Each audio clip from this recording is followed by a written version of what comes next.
for Eudora High School athletics. On your new home for Cardinal sports, Eudora Sports Live. Eudora Sports Live is presented by Kansas Insurance. They have Kansas covered with 23 companies to give you the best choices possible. Learn more at kansasins.com. Eudora Sports Live is also presented by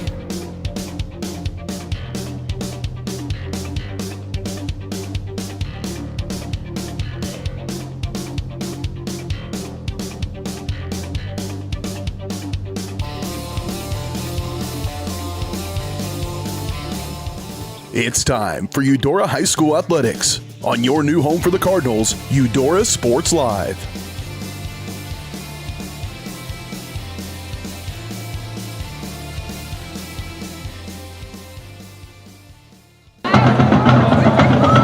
Welcome in here to Eudora Sports Live. We've got some audio issues here, so we will take a break and be right back. At Kansas Insurance, we know one size doesn't fit all. In fact, our whole mindset is based on customized policies for you and your families. We're local, and we do what we do because we care about you. Think of us as brokers for your insurance needs. Working with Kansas Insurance gets you the award-winning service and attention to detail that only an independent agency can provide. All across Kansas, we're here to help you manage and plan for all types of risk. Contact a local agent today. Kansas Insurance. Local, independent, serving you. Just like the Cardinals are striving for success, Kaw Valley State Bank's mission is your success. At Kaw Valley State Bank, they provide the best, most efficient, courteous, and professional banking services possible. And at Kaw Valley, they recognize that the customer and their satisfaction is the most important ingredient to growing their community. With all the services you've come to expect from the hometown partner you deserve, Kaw Valley State Bank, online at kvsb.com, a proud supporter of Eudora Schools.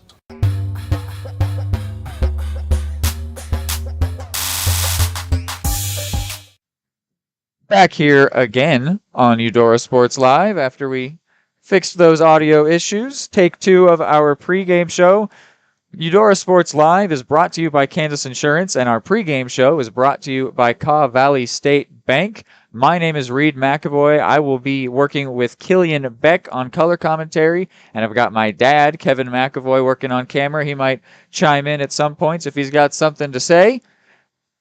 And we are ready for playoff football. That's what we have on tap here today, as the Eudora Cardinals will be taking on the Piper Pirates. Both teams coming in 4-4. The Cardinals as the 8 seed, Piper as the 9, which means Piper have to come here and take on the Cardinals on their home turf of Eudora District Stadium. We will break down more of this game and preview it a little bit further after this break here on Eudora Sports Live. Don't go anywhere.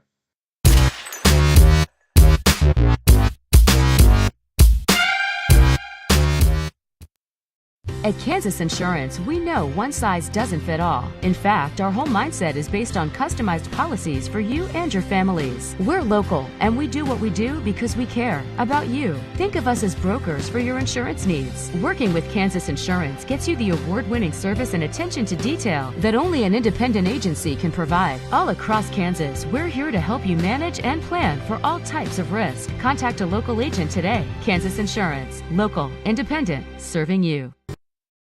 Just like the Cardinals are striving for success, Kaw Valley State Bank's mission is your success. At Kaw Valley State Bank, they provide the best, most efficient, courteous, and professional banking services possible. And at Kaw Valley, they recognize that the customer and their satisfaction is the most important ingredient to growing their community. With all the services you've come to expect from the hometown partner you deserve, Kaw Valley State Bank, online at kvsb.com, a proud supporter of Eudora Schools. Number one, obviously, is safety.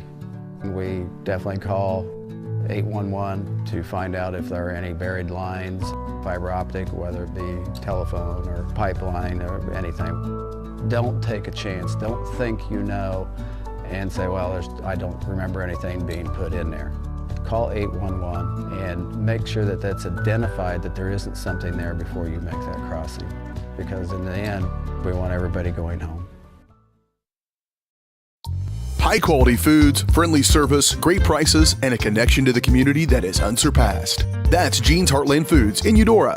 Family-owned, Jean's Heartland Foods offers a convenient one-stop shop, delivering the everyday essentials you need to specialty items from around the world. Jean's friendly staff is here to help you find exactly what you're looking for. You have options when it comes to feeding your family. Choose to support local. Choose Jean's Heartland Foods, 1402 Church Street in Eudora, or online at heartlandfoodstores.com. Everybody can make something, because I think everyone has a spark of creativity, and the reason that I have to keep making is because I don't think my life would be as fulfilling without it. If you make things yourself, that means you're not cowering in fear. You're out there taking chances. That, I think, is my way of saying I love you to the world.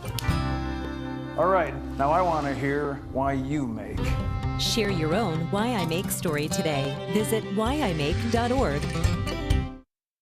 For more than 20 years, Gherkin Rental has been the place to go to get the job done in eastern Kansas and western Missouri. With a huge selection of quality equipment, from roll-offs to trailers, telehandlers to generators, power washers to popcorn makers. Experienced equipment professionals and clean, well-maintained tools to help you get the job done right the first time. Gherkin Rental. Stop by any of their 13 locations across the KC Metro or call 855-GHERKINS. That's 855-437-5367.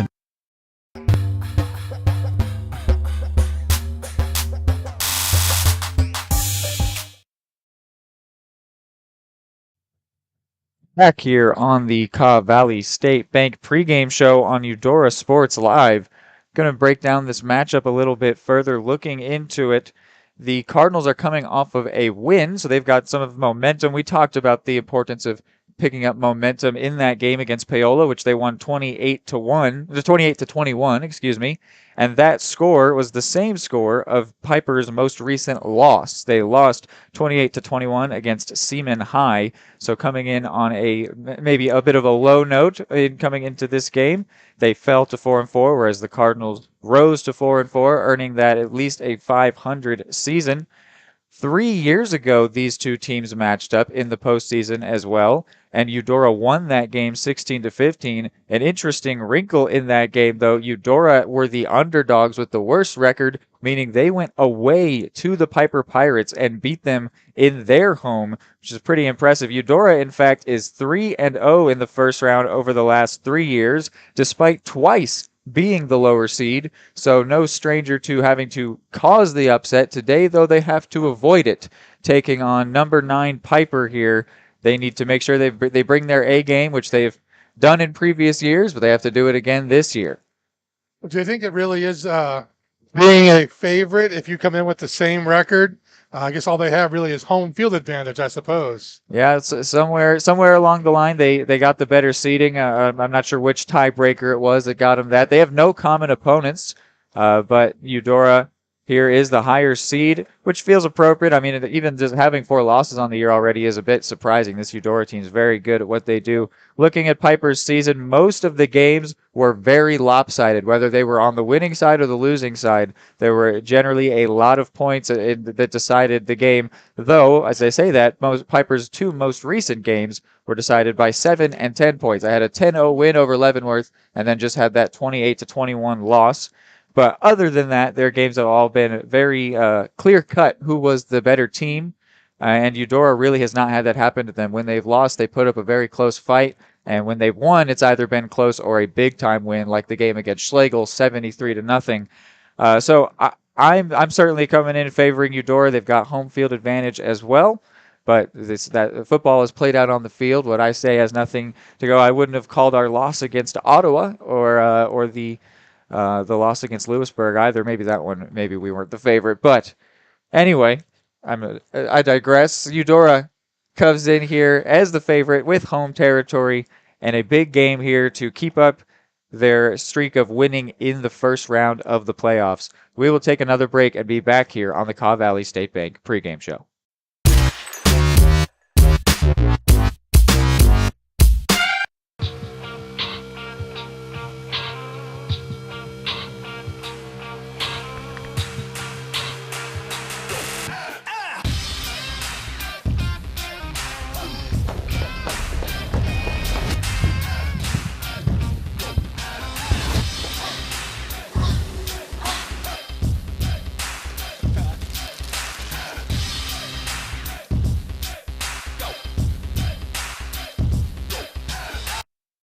Supplemental Security Income Program provides monthly payments to help meet basic needs, like putting food on the table, paying the rent, or buying new shoes for growing feet. You may qualify if your income and financial resources are low and you are 65 or older, or an adult or child with a disability or who is blind.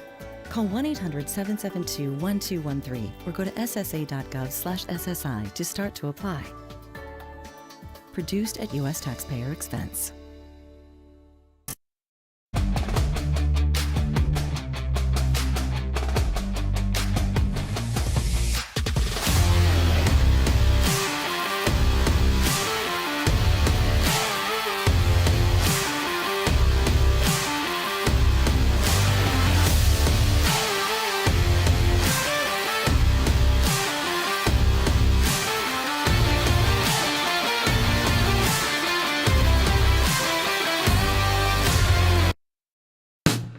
Hey folks, save $1,000 on your interior painting project this winter.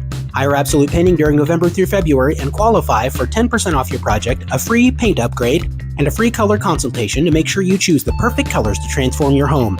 This amazing offer only lasts until our winter calendar is booked and spots are filling up fast. Call now and save $1,000 on your interior project. No money down, affordable monthly payment options are available. This offer won't last long, so call now to save $1,000 on your interior project with Absolute Painting, where quality is absolute. The MVPs of BBQ. That's Barbed Wire Barbecue in Eudora. Family owned and operated, Barbed Wire Barbecue delivers great food and small town hospitality at a valued price. High quality hickory smoked meats, house seasonings, and time-tested recipes put Barbed Wire Barbecue a cut above the rest. Kick off your weekend with their delicious brunch on Saturdays and Sundays and enjoy game day your way with Barbed Wire Game Day Packs. Visit them at 601 East 10th in Eudora or see their full lineup of flavors at barbedwirebarbecue.com. More time before you wake up in the wild. Our natural world needs us now. Step by step, side by side, together, we can find a way to ensure that all life on Earth can thrive. To learn more about how you can help protect and conserve nature, visit nature.org.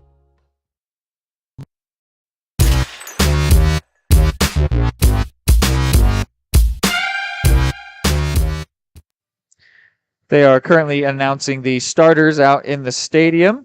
But something else I wanted to mention first here on our Cobb Valley State Bank pregame show, Piper only last year did go 2 rounds deep into the playoffs. They first beat Tonganoxie rather decisively 35-17 and then beat Chanute in double overtime to then finally fall to Bishop Miege in the third round, the same final opponent of the Cardinals last year. Interestingly, last year, which of course has no effect on today's game, but last year the Cardinals lost to Bishop Miege in the playoffs 33-27, while Piper lost to the Cardinals in the playoffs 68-20. So that one was pretty decisive that Piper was not on the same level as Miege, whereas the Cardinals really kind of were. They lost, of course, but hung with them. Yeah, it was a one-possession game and not at all the same for Piper. But they boasted getting 3 rounds deep into the playoffs, which the Cardinals have not done since 2015-2016, in a season that, again, fell to Bishop Miege, an unfortunately common fate of Eudora Cardinals athletics all around different sports. Bishop Miege, always that hurdle to jump over, it would seem. But focusing in here on today's opponent, the Piper Pirates, it is a pretty solid matchup that we've got here today. And I think we've got time for one last break that we've got to fit in. But first, let me get you our sponsor here. This is the pregame show from Cobb Valley State Bank. Cobb Valley State Bank provides the best, most efficient, courteous, and professional banking service possible. They are proud to cheer on the Cardinals and serve the Eudora community. Learn more at cobbvalleystatebank.com. We've got one last break as they are going through the coin toss, and then we should have playoff football here for you, so don't go anywhere. Are you looking for a trusted partner in pet care? Look no further than Eudora Animal Hospital, proudly serving Eudora and the surrounding area since 1975. Eudora Animal Hospital offers a wide range of services, including wellness exams, surgeries, routine vaccinations, and emergency care. Hi guys, just wanted to say thank you from Eudora Animal Hospital for all your support and Schedule an appointment by calling 785-542-3265 or visit eudoravet.com. Prescription drug pricing points to corporate Freedom of the press is about your right to know. It's about your right to be informed. Today, there are real threats to press freedom and your right to know about the world around us. We must protect our right to know, no matter what kind of news is important to you. Before it's too late, understand the threats. ProtectPressFreedom.org.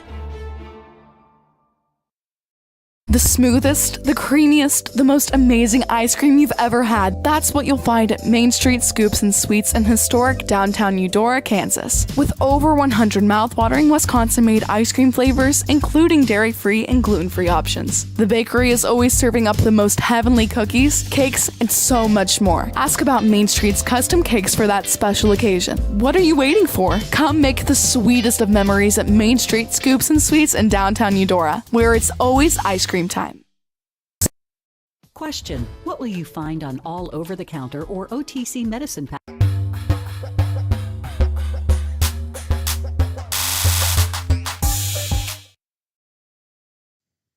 Back here on Eudora Sports Live as Friday Night Lights are only moments away here. The Cardinals will be receiving this opening kickoff, and they will be starting with the ball in their hands, trying to establish themselves here in the first round of the 4A playoffs, and we are away. This is Seals. Seals is at the 20. Gets through a few Piper Pirate defenders and is then wrapped up at the 26. That was your opening kickoff, brought to you by Pyramid Place Early Education Center. Kick off your child's educational success by enrolling them at Pyramid's Place. They're your place in Eudora for quality preschool education, childcare, and after-school programs. To learn more, visit them on their Facebook page or call 785-542-1296. So we are just going to get right into things here. I'll get you the defensive starters for the Pirates shortly, but we are first going to focus in on this opening play. Something that I will be interested to see is how much passing there is. There was not a lot of it last week in the first half, and then the second half, it was entirely passing. I'll finish that thought in a second as Manley hands this one off. Not going far here for the Cardinals, maybe a yard or two there. There was almost no throwing the ball. It was Hubler on the carry in the first half at all. And in the second half, it was seemingly the only thing that was happening. But, you know, the big difference between last week on Friday and this week is 30 degrees Fahrenheit. Those receivers' hands out there are going to be cold and frigid and not able to move nearly as quickly as they would normally on a nice warm day, which we were honestly blessed with last week in the middle of a rainy and cold week. We had a very nice just a cool, nice day. That is not the case here. These players out there are going to be cold as Manley keeps this one. Maybe lucky to get back to the line of scrimmage. It'll be an early third down here for the Cardinals. But anyway, that's my comment on what the involvement of the passing game might be today. Well, it was interesting because last week the opening drives were these long, drawn-out 6-7 minute drives, pounding the ball, and then the second half was completely different, 2-minute drives with the ball in the air the whole time.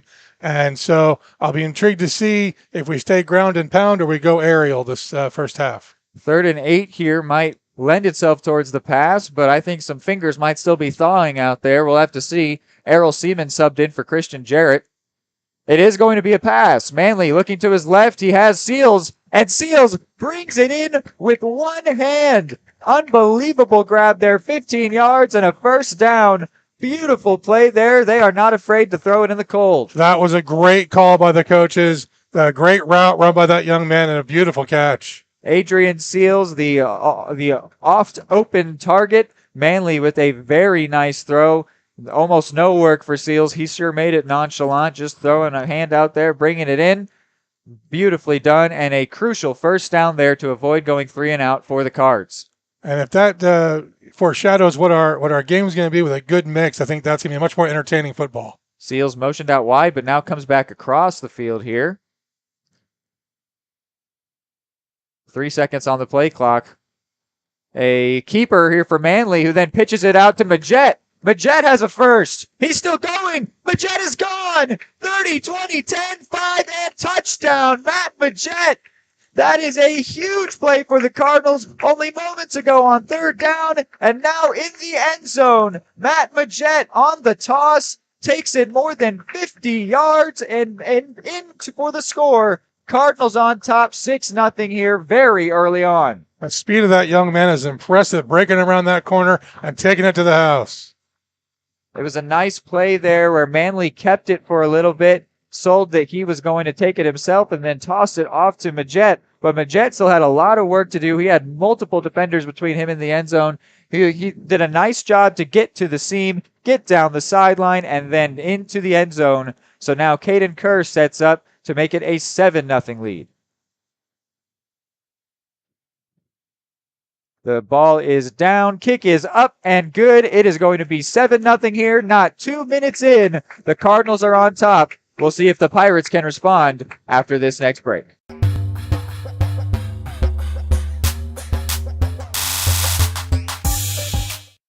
The MVPs of BBQ. That's Barbed Wire Barbecue in Eudora. Family owned and operated, Barbed Wire Barbecue delivers great food and small town hospitality at a valued price. High quality hickory smoked meats, house seasonings, and time tested recipes put Barbed Wire Barbecue a cut above the rest. Kick off your weekend with their delicious brunch on Saturdays and Sundays and enjoy game day your way with Barbed Wire Game Day Packs. Visit them at 601 East 10th in Eudora or see their full lineup of flavors at barbedwirebarbecue.com.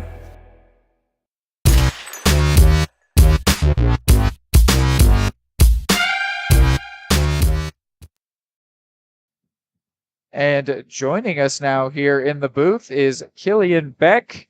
You've heard him on a couple of games already this season. One, our first broadcast, and then most recently our Tonganoxie game. He will be joining me in color commentary for the rest of the way here. So excited.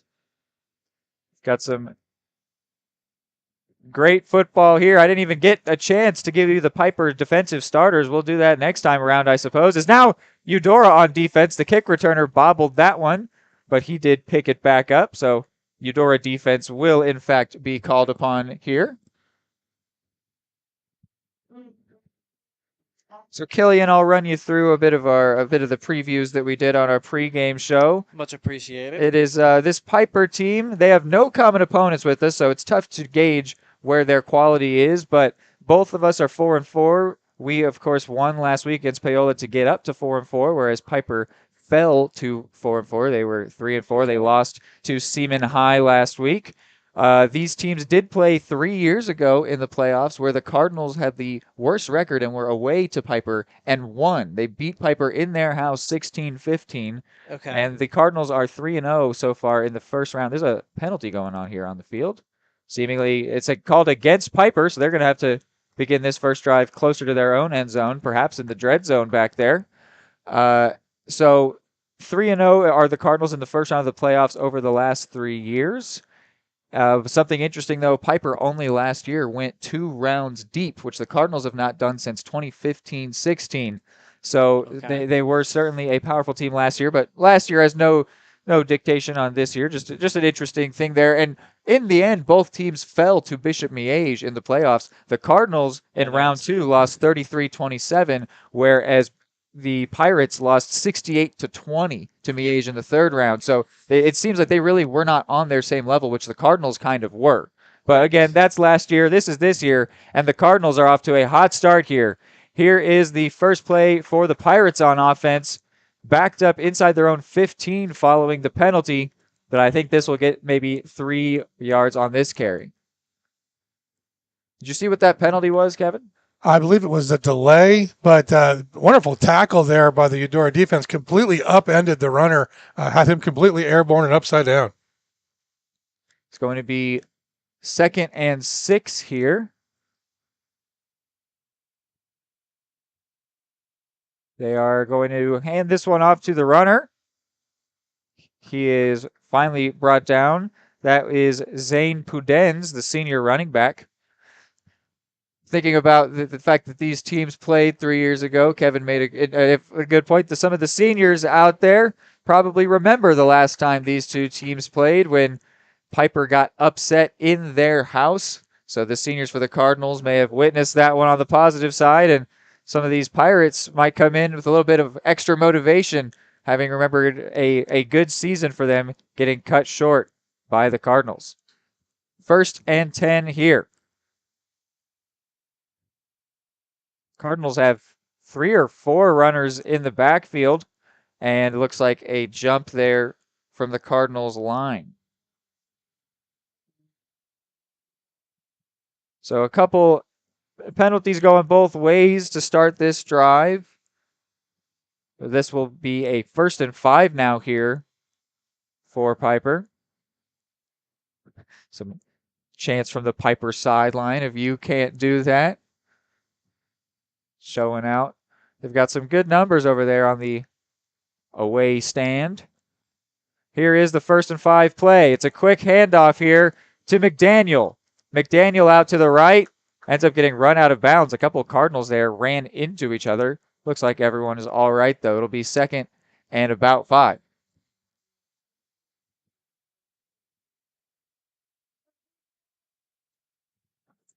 Something I mentioned when Eudora was on offense, but that is the effect of this weather.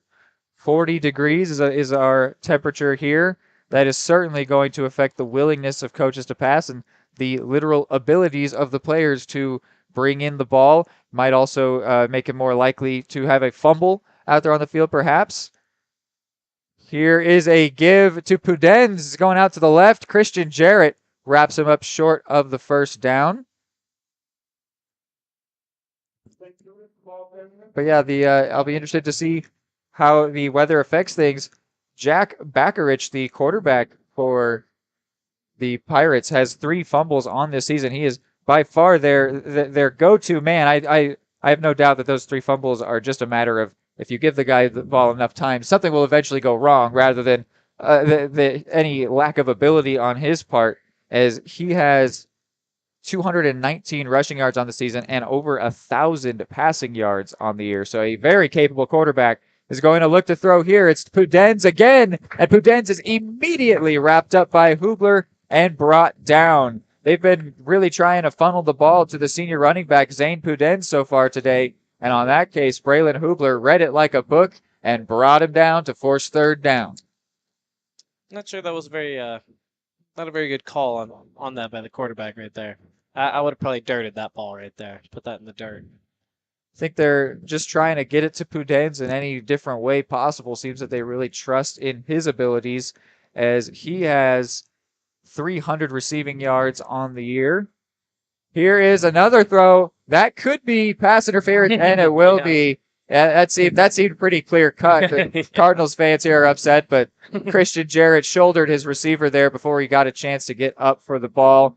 That one was pretty cut and dry pass interference. That will gift a 1st down to the Pirates. I think that might have been uncatchable. I don't know. It seemed pretty high to me. It was a little bit out of the area, but I think that Jarrett really stopped him from being able to get closer to that ball. So I do agree with that call on that one, even though it's not to the favor of the good guys here. It's I'd rather see that called every time consistently, no matter who's the benefactor. So early pass interference here, 2nd penalty against the Cards on this drive. Here is a keeper by the quarterback, maybe 3 yards picked up there by Bakarich. Well, if these guys watched game tape from last week, I think they might remember that those passing interference calls do go against Eudora sometimes. Being a little bit anxious there on the defensive side. Meanwhile, the run stop has been just absolutely potent tonight for Eudora. How do you know they're not just shivering on the line? They might just be a little chilly down there.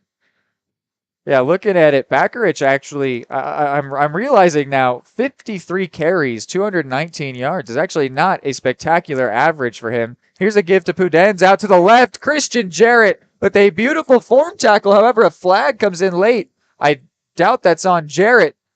That's a hold on the offense. On the offense is that penalty.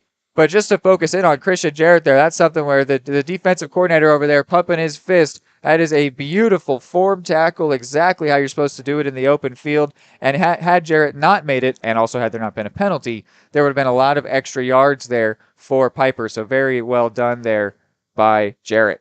But as the penalty does come in, a second on the drive against Piper, that'll back them up from the spot 10 yards. It'll stay second down, and it'll be 2nd and 15 now. Back just barely inside their own territory.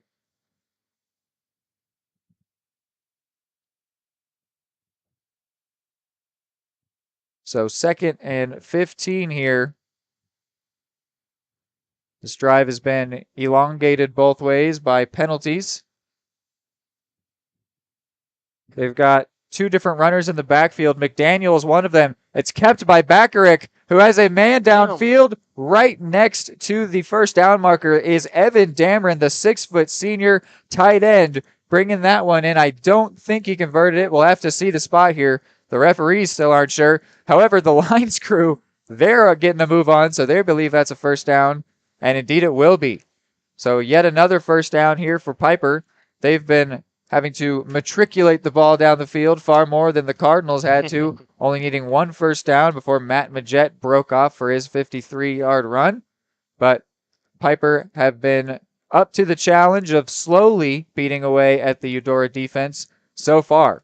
They got back into Cardinal territory following the penalty. Bakarick keeps this one, maybe 6 or 7 on that carry. Hubler credited with the tackle on that one. 5 minutes and change left here in the first quarter. The Cardinals drive took less than 2 minutes, maybe a minute and a half, whereas here we've been going for about 6 minutes. Something that we talked about a lot last game against Paola was the length of the drives.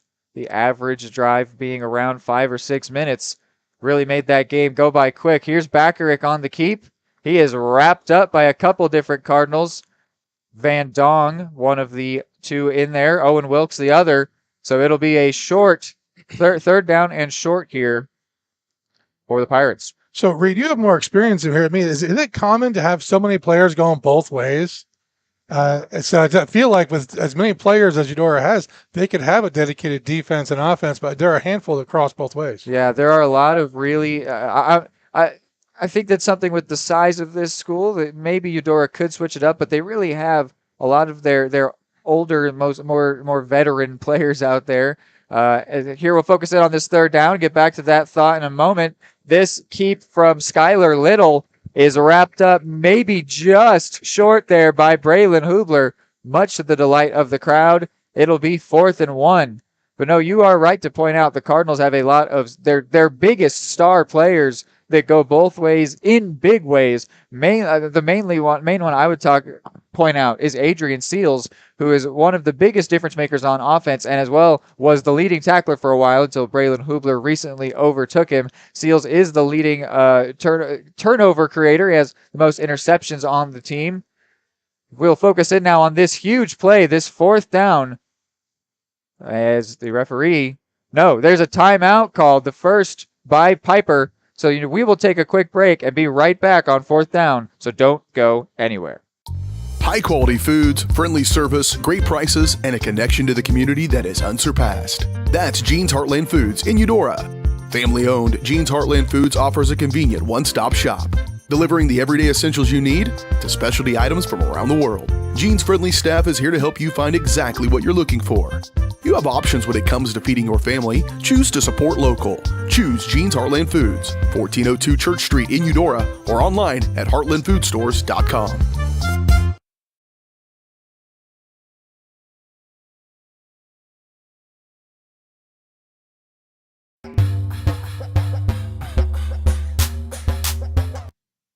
Back here on the 4th down play, your screen says 4th and 3. Looking at it, it's more like 4th and 2, maybe even 4th and 1. Really not that long of a distance to go. Would not be surprised to see them run the ball here. But we will have to see as they have 2 out wide. Bakarick takes and he's looking to keep it himself. Now maybe looking to throw. And he is going to be brought down for a loss. The Cardinals will take over right around the 34-yard line. 4 Cardinals in on that tackle. I see Van Dong, Wilkes, and Bradshaw. Looks like George Hagan, maybe the other one. No, Braylon Hugler. 4 different Cardinals bringing him down. Bakarick left with no choice there. Ends up going down for a loss. Huge start to the game for these Cardinals. Somehow the keeper just couldn't commit to a choice. He couldn't throw, he couldn't run, and he ended up getting sacked. I think he might have been looking to pitch it back to Tanner McDaniel, who was the other running back that was back with him. But then as he realized McDaniel was following him pretty close by, that wasn't an option. So then he was maybe thinking time to throw. And as he was going through all these thoughts, he was wrapped up by 4 different defenders. And they said, we'll make it easy for you. Give us the ball. Cards on offense here, commencing their second drive of the day. A throw out to Seals. Seals' second reception already today. Gets maybe 5 or 6. Those of you that have him in your PPR leagues, doing well so far.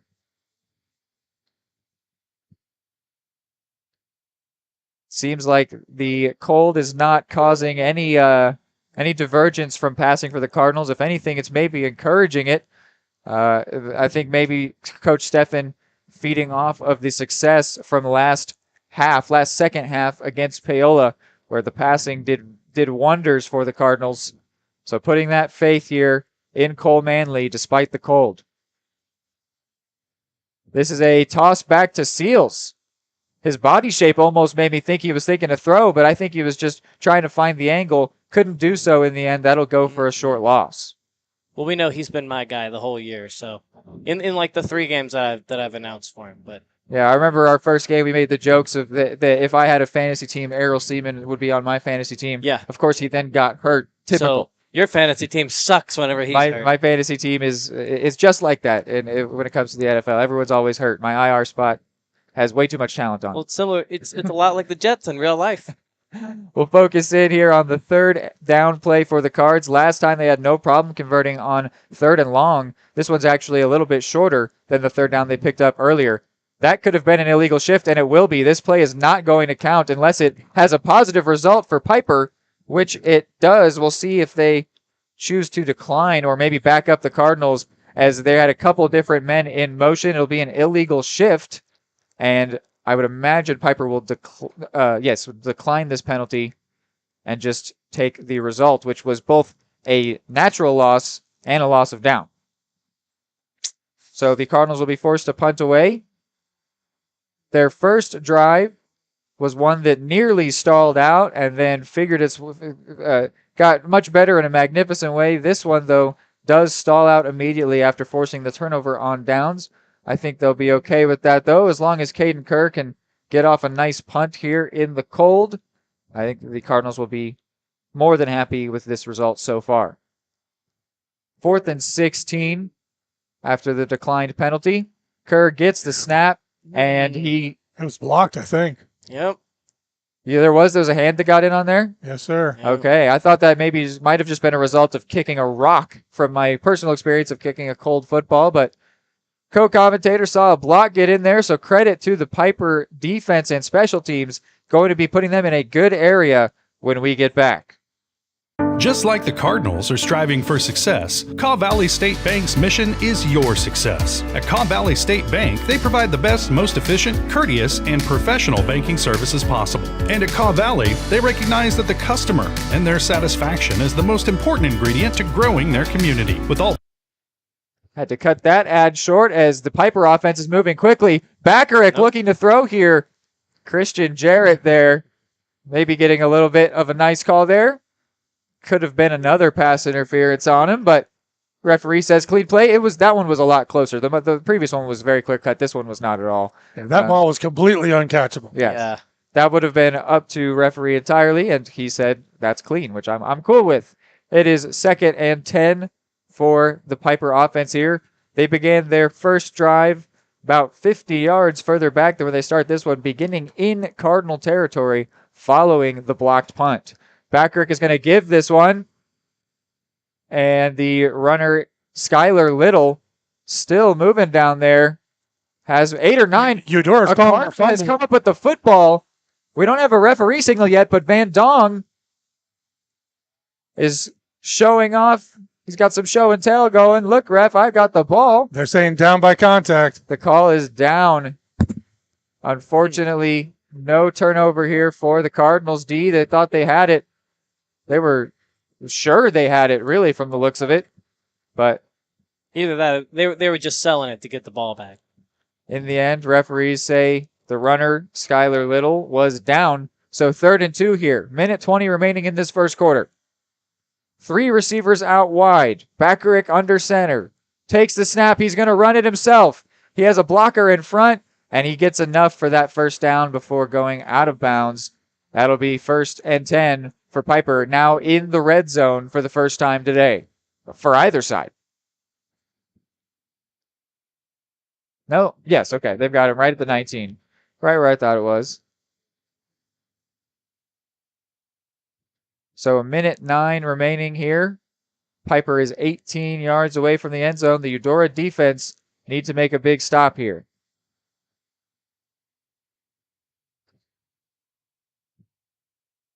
One receiver on both sides here. This is going to be a give to McDaniel. McDaniel has room. Seals is the nearest tackler, and Seals does beautifully there to take out the legs of the runner. Went down, committed to it, and got him. Might have even left some damage there on Tanner McDaniel. What can I say? He's my guy. I've been calling it all year. He is an amazing player out there. We talked about his prowess on both sides of the ball. Very good tackler showing off there with a very nice play to bring down the runner for a gain of 6. 2 on the right, 1 way out on the left here for Piper. It's going to be a keeper by Bakaric. The Cardinals bit on the fake to Pudens there and then finally recovered and brought him down, but not before he had a first down, which will temporarily stop our clock, but I have to imagine the first quarter will still come to a conclusion here before the next play. Indeed it will, as the teams head to their sidelines. So we will take a quick break and be right back on Eudora Sports Live.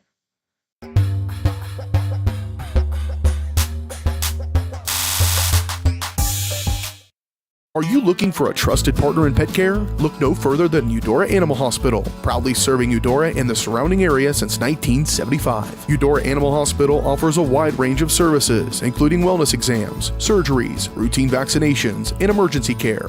Hi guys, just wanted to say thank you from Eudora Animal Hospital for all your support and go Cards! Schedule an appointment by calling 785-542-3265 or visit eudoravet.com.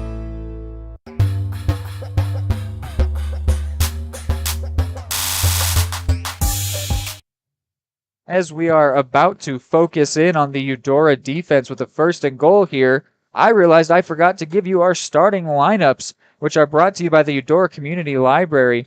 So your starting defenders for the Cardinals are George Hagan, Braylon Hubler, Wyatt Summers, Adrian Seals, Errol Seaman, Christian Jarrett, Cole Manley, Braden Spear, Matt Majette, Owen Wilkes, and Thomas Cromer. Those are your defensive starters brought to you by the Eudora Community Library. The Eudora Community Library is proud to support the Cardinals by providing exceptional community events for children and families through excellence, inclusion, persistence, and collaboration. Go Cardinals! The library is cheering you on. So now we are focused back on play. 1st and goal for Piper, the first time that any team has been in here inside the 5-yard line. It is going to be a keeper. It's Bakaric, and I think he's got the distance, and indeed he does. Yep. Touchdown is the signal. So the quarterback there getting in for the touchdown to put Piper potentially back on level terms. 6-7 currently is the score.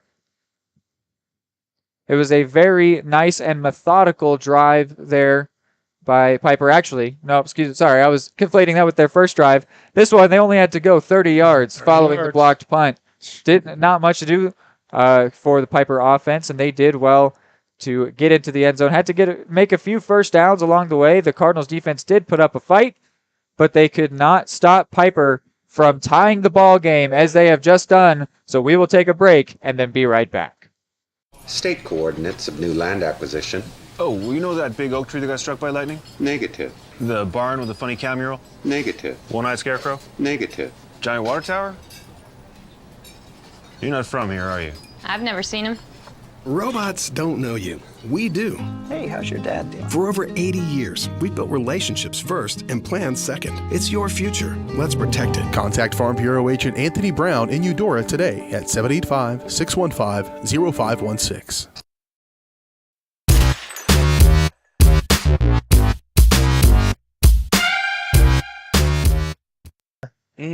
Yeah, which Back here on Eudora Sports Live, the Cardinals prepared to receive here and commence what will be their third drive of the game. Both of their drives were immediately put on third down, and on their first drive, they picked up the third and then scored a touchdown immediately after. And then their most recent drive, they could not convert on the third down and were forced to punt, which was then blocked, and that's why our game is tied. The kick is away here. It is going to be Jarrett to return, and Jarrett's got some steam. Jarrett's still moving down to the 44-yard line. A very nice return. Christian Jarrett had an electric return last game as well that we considered to potentially be our absolute play of the game. In the end, he did not win that competition, but he does not care at all. He is a very electric returner, got a lot of speed, and a very nice start there. Kevin, you and I talked about how a big return it sets the tone for a drive. It makes that drive shorter, and it gets everyone out there with a bit of adrenaline. They're pumped up. They're ready to go. So we'll see if Christian Jarrett's big return here can provide the Cardinals with some extra energy and maybe a little bit of extra warmth. Manley under center here. Hubler's the main back. Seals is in motion. It's the give to Hubler. Hubler, first down and more. He could go. He's got one close to him, though. 10-5 and touchdown. Braylon Hubler, unbelievable. Another touchdown run greater than 50 yards for the Cardinals.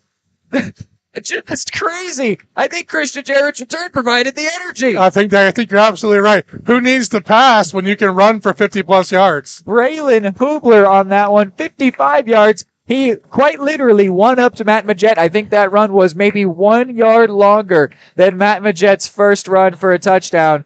The Cardinals have still not touched Piper territory except for when they're in the open field and when they're gone. And for the PATs.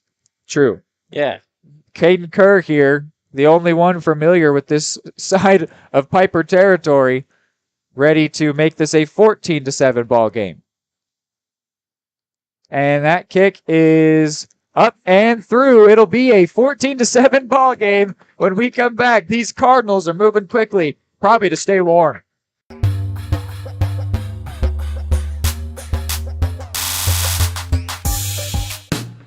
Hey folks, save $1,000 on your interior painting project this winter.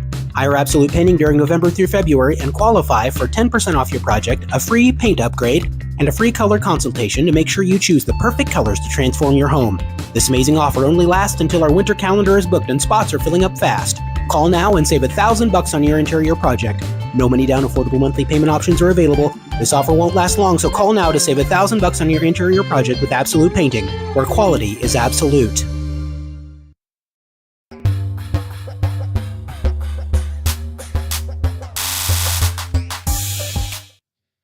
Simply unbelievable out here in this playoff football game. The Cardinals running backs have certainly come to play as Matt Magette got the first one more than 50 yards, and now Hubler with one 55 yards into the end zone. The Cardinals, in their two drives that have scored touchdowns, they do not total more than 2 minutes with the ball in their hands. Here is a handoff on the return, the give to McDaniel. Pudenz originally caught it, and then gave it to McDaniel, who does get out to the 34 before Seals pushes him out of bounds. So a bit of trickeration there from the visitors does maybe win them some space there. The Cardinals may have been confused on where the ball was, though there is a flag down. The flag is around the 16-yard line. It is going to be illegal block in the back, something that you often see whenever the ball ends up switching sides of the field, going from one hash mark, one sideline to the other. Yep. Block in the back is often the culprit when it comes to flags being down on the field. They haven't spotted the ball yet. I'm intrigued to see where they're going to do that. That flag came down around the 17, so it might be from the spot. And if so, which it seems that it is, Piper, after potentially starting at the 34-yard line, now are starting deep in the dread zone. Their own 8-yard line. What a shift. That is huge there. We just mentioned how a kick return can set the tone. I think that is gotta hurt. I don't know what tone that sets, but when you thought you were at the 34 and now you're at the 8, that's not going to feel great. Here is an immediate handoff to J.J. Jarrett, who is still up, but they say his forward progress was stopped, much to the dismay of the Piper fans on this side of the field. That seemed a little bit premature on the side of the refs.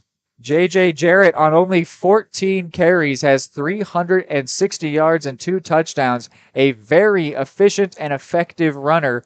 So they gave him the ball there and really thought that he might have been able to make a difference. He thought he might have been able to make a difference too after he bounced that one outside, but they called his forward progress after only a yard, so it'll be 2nd and 9. Collette is the receiver out on the left here.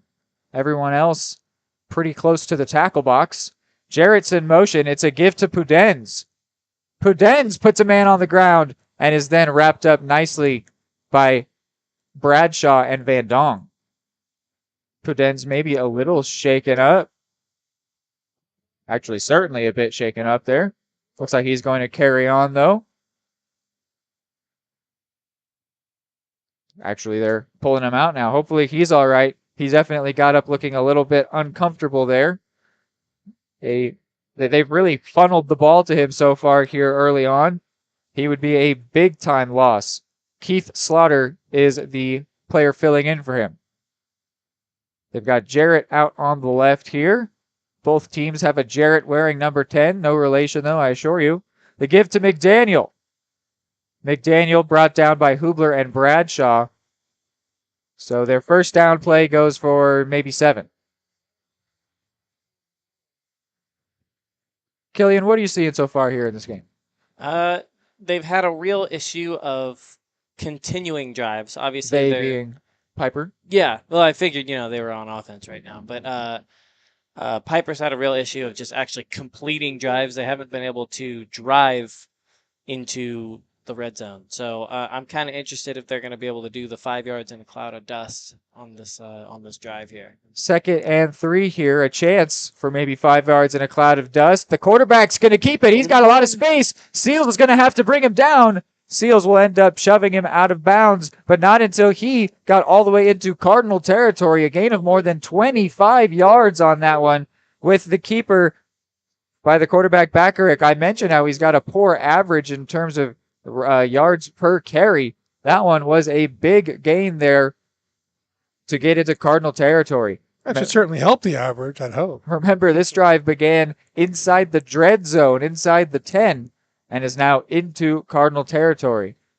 So to comment on what you were mentioning, Killian, their first drive was actually a very effective, very nice drive, but it ended up coming short on a 4th and 2 play where they turned it over on downs. And then since then, they had the rushing touchdown that was a slow drive from the 35-yard line. And then now here, a high snap. Backerick with the cold hands there. He lost track of it for a moment, just fell on it to make sure his team maintains possession. A good play there by Backerick, but the Cardinals also making a good play there to push them back inside their own territory. 8-yard loss on that bad snap. That's costly. For a second, though, I really thought when it bounced behind Backerick, I thought he might have completely lost track of it, and it could have been a breakthrough, an extra breakthrough for the Cards. They already had a couple big breakthroughs. But in the end, he did nicely to relocate the ball, fall on top of it, maintain possession. But 2nd and 18 here, following the high snap.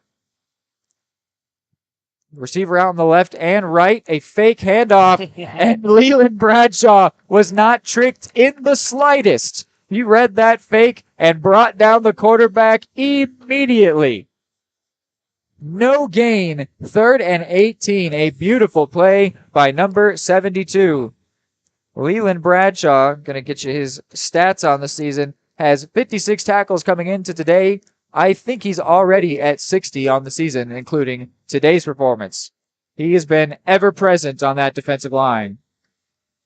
Gonna need a little bit more than 5 yards in a cloud of dust here on this big. Two receivers out on the right. That's the direction that Bacharach rolls to. He's got a man down there, and that throw is just a little bit too far away from Lane Collette, the senior receiver, who has 123 receiving yards this year already. Jarrett was the nearest defender, so 4th and 18. Piper's certainly going to have to punt. Yeah, Piper's first punt of the day, I believe. Will be. The turnover on downs and then the touchdown so far, so this will indeed be their first punt. This drive began at their own 8, got all the way into Cardinals territory, and then will now end back on their side of the field at the 44, where they will punt it away. We'll see what punting a rock looks like in a matter of moments, as long as it's not blown. This young man was going 60-plus yards. And you heard that one, maybe. Sounds like that one hurt just to hear. Seals is going to let this one bounce. It was a very effective punt there by Caleb Kurgan, the senior. Goes, what is that, 30, 40 yards there? So the Cardinals will be starting at their 24-yard line. And you know what? I was going to send us to a break, but the Cardinals offense moving quickly. I will keep you here. That was a nice punt there by Kurgan. You could you could hear it. I don't know if you guys necessarily heard it, but you could just hear it around here. That thing echoed off of his foot. Certainly a painful one there, but Kurgan will get a moment to recover. Cardinals starting here on the 24. They have yet to have a snap in Piper territory. Again, excluding PATs. Yeah, don't jinx them here. A short give here. Goes for nothing. Some Cardinals fans looking for a flag there as Hubler was brought down late, but Hubler was putting up a fight trying to break the tackles. I think that was all in fair play. Hubler goes for nothing there. So I mentioned the first 2 drives. They immediately went to 3rd down. On one drive, the Cardinals figured it out. On the other, they did not. And then to make it even worse, the punt was blocked. Then their most recent drive, if you can even call it a drive, was one play, 55 yards, maybe 5 or 7 seconds, and a touchdown. So here, already 2 plays in. What will the Cardinals do? 2nd and 9. Hubler, the main back again. And Manley's going to keep it, and he's got the first and more. Still going. Finally brought down after 17 or more yards from the quarterback, Cole Manley. Very nicely done there. The defense bit on the fake give to Hubler, and Manley capitalized. Well, when you can send Hubler out for 50-plus yards, the defense has to key on him. Something interesting to mention, Errol Seaman has not been very involved in this offense. He has been out there a few times, but we saw him involved almost every play last week against Paola, and here it has been Hubler. But Hubler has stood up to this role with the 55-yard touchdown already. The give to him again. And that one could not go anywhere, a lot like his first carry on the drive. No gain. Well, it'll be intriguing to see if they ever go back to the air. It was effective. Certainly was. Night is only getting colder, though, as the sun is more and more all the way down. But those hands might be getting a little warmer. Though the Cardinals were immediately passing. A first drive, first set of plays, so they were not afraid of it at all, despite the cold temperature. Manley is under center here. I believe that is Jarrett out wide on the left. Indeed it is, and the throw is to him. And maybe some cold hands showing there. A little inaccurate from Manley, but also close enough that Jarrett could have brought it down, but he also could not do so. So it'll now be 3rd and 9. Interesting to see they're using Christian Jarrett as an X a lot. He's a very effective player, but Adrian Seals more typically plays that role. They've had him more involved in the backfield, though, here today. So just interesting to see the usage of these players. Jarrett again out wide. Seals sort of in a tight set. Manley under center. Hubler the main back. Majed in motion. The keeper by Manley. And he's going to go. And he's got the first. And he's got more. He's got blockers. He's got space. And he's finally brought down inside the red zone. Cole Manley making himself the star of this drive. A very effective carry from the quarterback. I don't think anyone was thinking that was going to be a quarterback keeper. With all the options they have, with the powerful runners, with the throwing they've done, who thought they were going to go that way? Don't discount Manley, though. 340 rushing yards on the season coming in. He knows what he's doing with the ball in his hands. I think Hubler really wanted to take that one from him, and Manley wrestled it out of his hands and said, check this one out, Braylon, and went for a huge gain. First time the Cardinals will have a snap in the Pirates' territory, and it's in the red zone, no less. The Cardinals are emphatic when their offense has been working today. Timeout is called by Eudora, so we will take a break and be right back.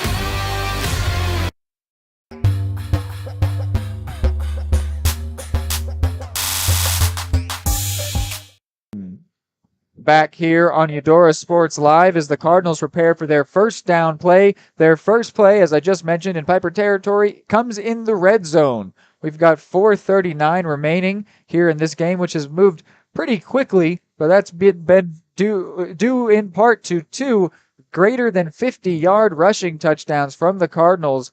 Very effective on offense.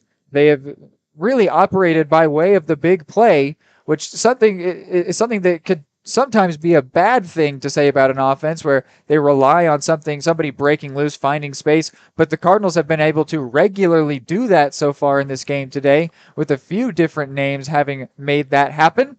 So here now in the red zone, they begin this drive, 12 yards out from the end zone. Manley under center, the give to Errol Seaman. His first carry of the day, I believe, maybe second, goes for a yard or two. Well, I just some off the top of the head math. They've got to be approaching nearly 200 yards of rushing offense here in the first half alone. They very well could have surpassed that number, getting a 110-yard head start from two rushing touchdowns. It makes it pretty likely. And then Cole Manley just went for more than 30. So already there, you're getting pretty close. Definitely a big game on the ground, though the Cardinals have not been afraid to throw it, which is just a sign of a perfectly balanced football team, which is what the Cardinals have been so far today. Jarrett's the main receiver on the left. Manley's going to keep it. Thinks about the toss, does toss. It's Hubler now. No, it's not Hubler. It's Matt Majette. My mistake. Saw 1-2, should have seen the other. And Majette down to the 10 there. Pickup of a yard. Majette, after his touchdown, has not been super involved on offense. Of course, always being moved around and motioned as he always is on the Cardinals' offensive side of the ball. But there he gets his first carry in a little while. They're actually going to say that was a pickup of 5. 3rd and 4 here for the Cardinals. Going back to the option here. Seaman is the main back. Hubler and Jarrett are both wide on the left. Manley's going to look to his left. It's Hubler now. Hubler's got it. He has that catch. It'll be close, but they're going to call him short. Interesting to see a little wide receiver screen to the running back, Braylon Hubler, out there.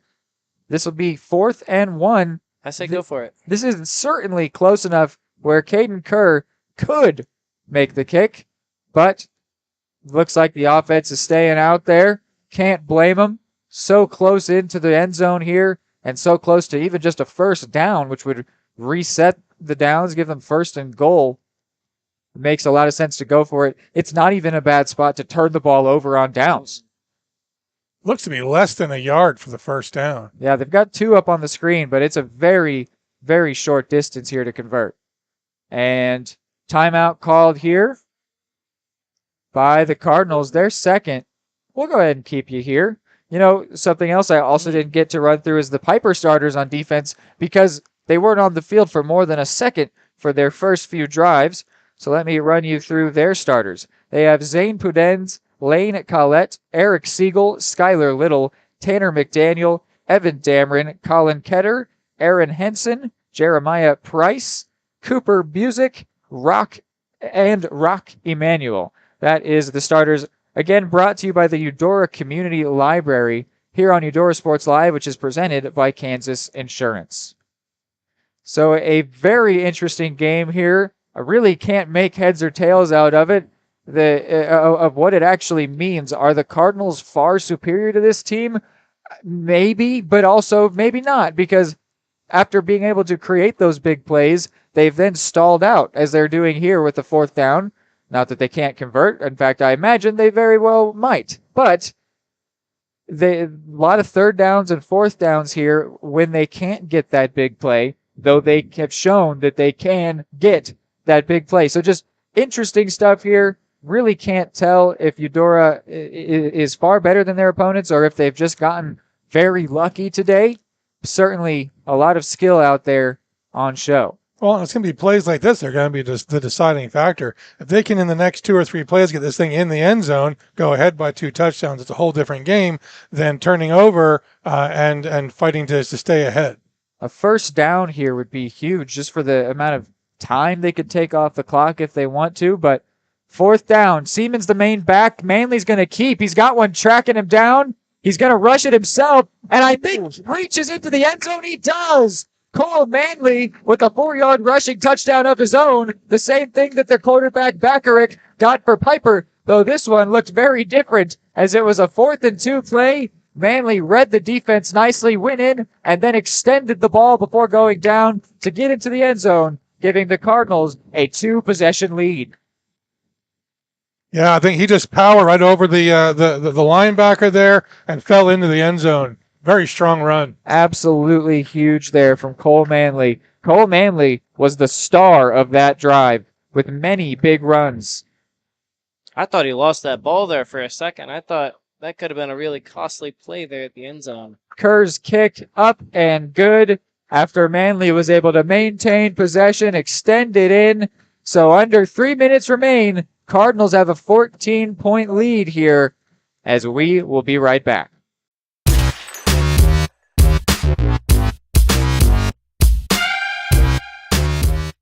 The smoothest, the creamiest, the most amazing ice cream you've ever had. That's what you'll find at Main Street Scoops and Sweets in historic downtown Eudora, Kansas. With over 100 mouthwatering Wisconsin-made ice cream flavors, including dairy-free and gluten-free options. The bakery is always serving up the most heavenly cookies, cakes, and so much more. Ask about Main Street's custom cakes for that special occasion. What are you waiting for? Come make the sweetest of memories at Main Street Scoops and Sweets in downtown Eudora, where it's always ice cream time.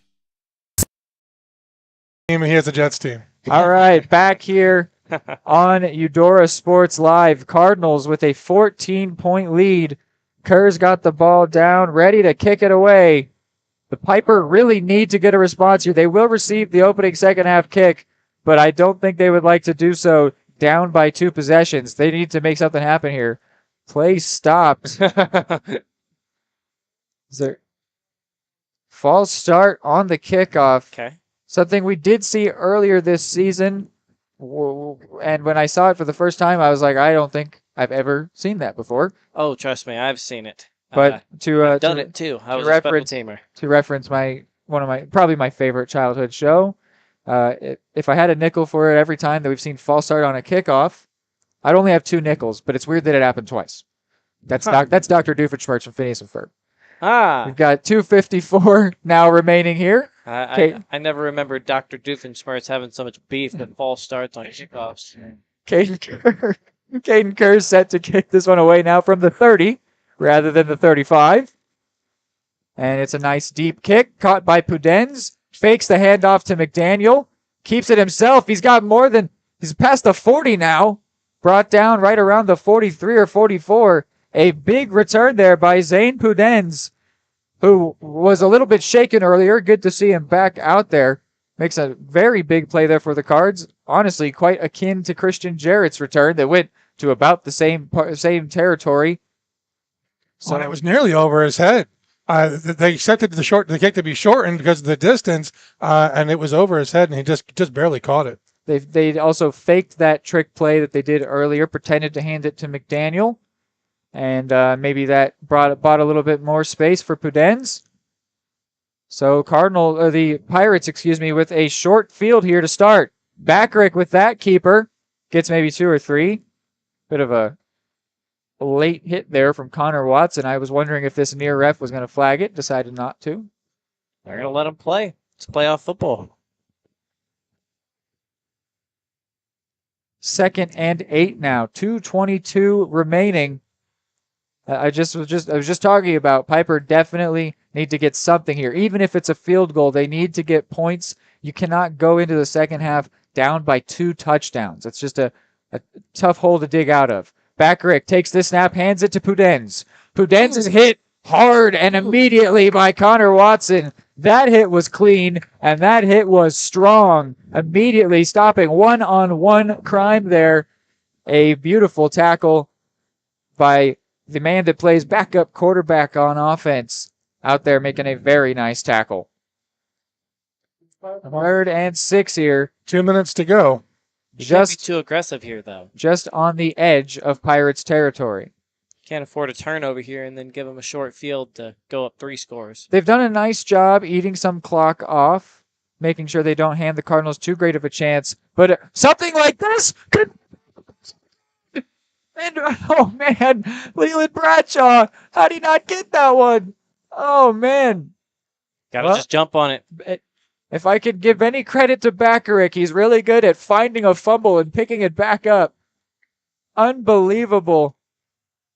I was just about to say that a sack would have been bad, and then the ball was on the ground. I was like, this is perfect for the sentence that I'm saying of this is the only thing that could go wrong. And then Bradshaw could not pick that one up. I thought we could have easily seen a scoop and score there with a little bit quicker movements, but, we've been talking about it all day. It's cold. Makes your hands will literally move slower than you tell them to. So Bradshaw was unable to scoop that one up. You could see he was visibly disappointed with himself when he couldn't get that one before Backrich recovered.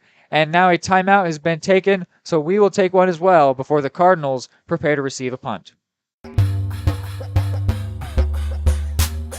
For more than 20 years, Gherkin Rental has been the place to go to get the job done in eastern Kansas and western Missouri. With a huge selection of quality equipment, from roll-offs to trailers, telehandlers to generators, power washers to popcorn makers. Experienced equipment professionals and clean, well-maintained tools to help you get the job done right the first time. Gherkin Rental. Stop by any of their 13 locations across the KC Metro or call 855-GHERKINS. That's 855-437-5367.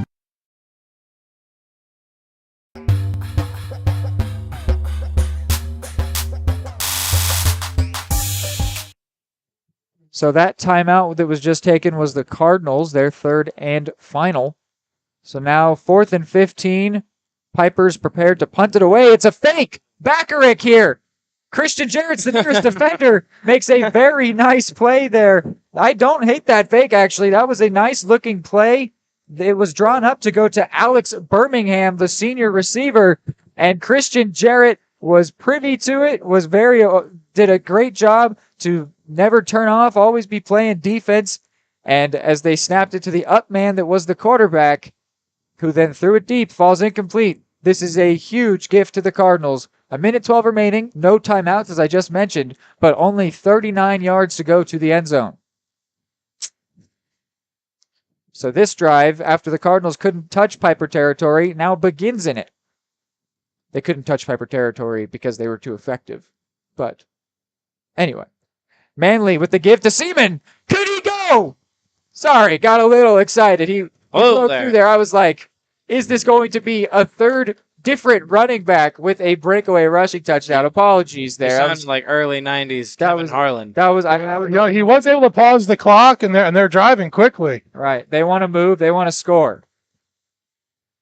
Manley's going to throw. He's looking to Jarrett. He's throwing to Jarrett. Jarrett cannot get there. Ends up shoving his defender to the ground. Jarrett's in a bit of a mood today, it would seem. He's out there. He's not going to be denied by anyone trying to make plays. 53 seconds remain now. 2nd and 10. That near defender on Jarrett was Lane Collette. Senior has 1 pick on the year.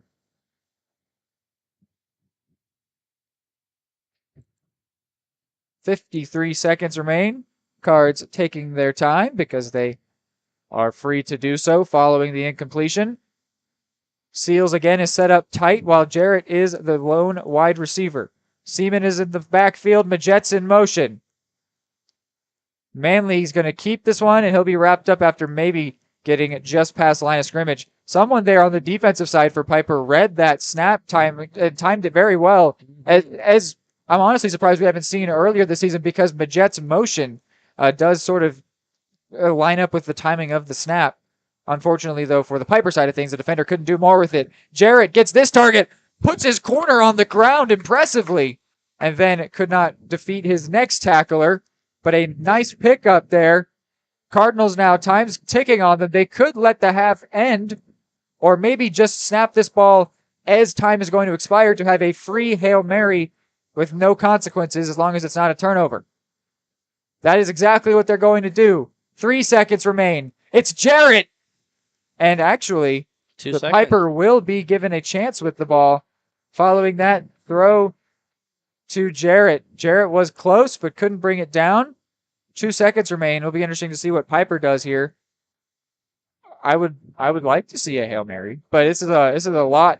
I don't know that that's going to make it to the end zone. Yeah, it's a lot of field to ask them to cover. There would have to be some of it done post-catch. I think even a guy like Mahomes would have a real difficult time getting it to the end zone. Yes. So No, this would have to. There would be a throw and then catch and then more. Do you go longest yard, try and lateral it? But they could easily just kneel, make sure nothing goes wrong.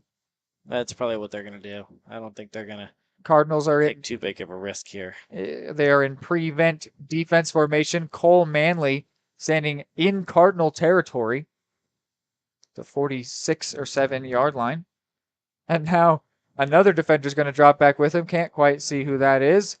And Piper kneels it.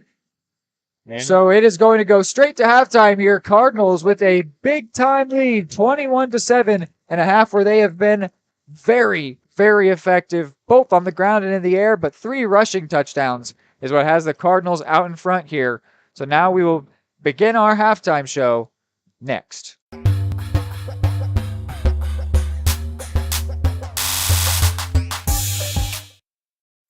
High quality foods, friendly service, great prices, and a connection to the community that is unsurpassed. That's Jean's Heartland Foods in Eudora.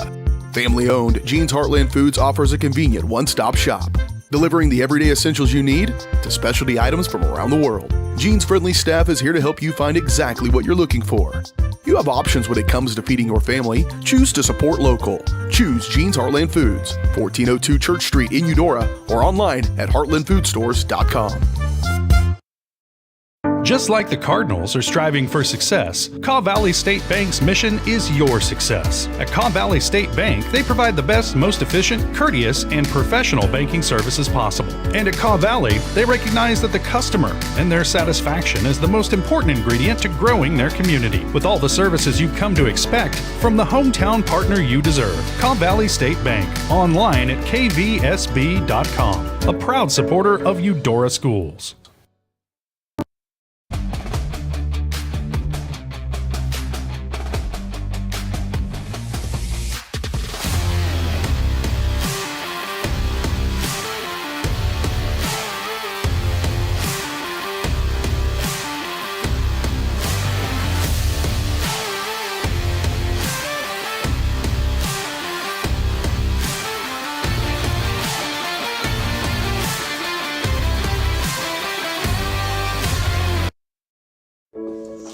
Dad, you need to go. Really?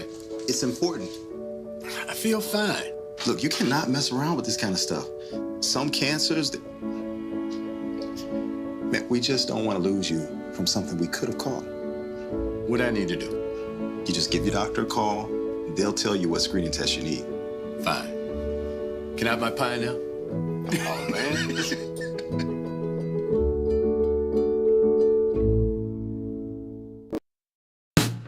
Hey folks, save $1,000 on your interior painting project this winter. Hire Absolute Painting during November through February and qualify for 10% off your project, a free paint upgrade, and a free color consultation to make sure you choose the perfect colors to transform your home.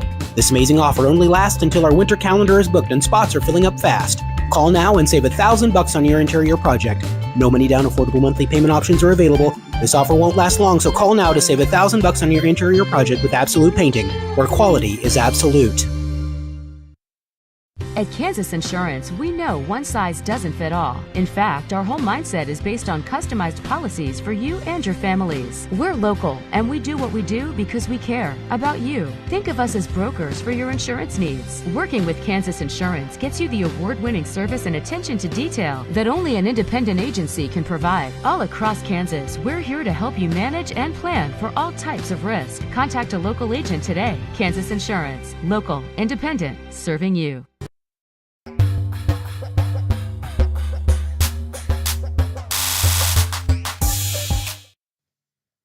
Back here on Eudora Sports Live as we are set to begin our Jeans Heartland Foods halftime show. Halftime show brought to you by Jeans Heartland Foods, a convenient one-stop shop where you can find everything you need from everyday essentials to items from around the world. Jeans is your local community connection for high-quality foods, friendly service, and great prices. See weekly specials and more at heartlandfoodstores.com. So just looking back on that one, a half defined by big plays for the Eudora offense, and then one very the blocked punt is what turned into the touchdown for Piper. Other than that, they have not been able to produce anything on offense. They had that one good drive that ended up concluding with a turnover on downs, and that is where the Cardinals were then forced to punt from, where their punt was blocked, and then Piper was able to score in that shortened drive. But other than that, turnover on downs, punt, turnover on downs, and then they kneeled to end the half. So their offense has not been very effective. And then there's the Cardinals, a confusing amount of effectiveness in that I've mentioned it a couple of times. Their first drive immediately went to third down, 3rd and 8. I really didn't think there was a chance they were going to pick that one up. But then a great throw to Seals, got it, and then the following play, breakaway touchdown to Majette. Then they had an immediate 3-and-out with a blocked punt just to make it even worse. And then a Hubler 55-yard touchdown first play.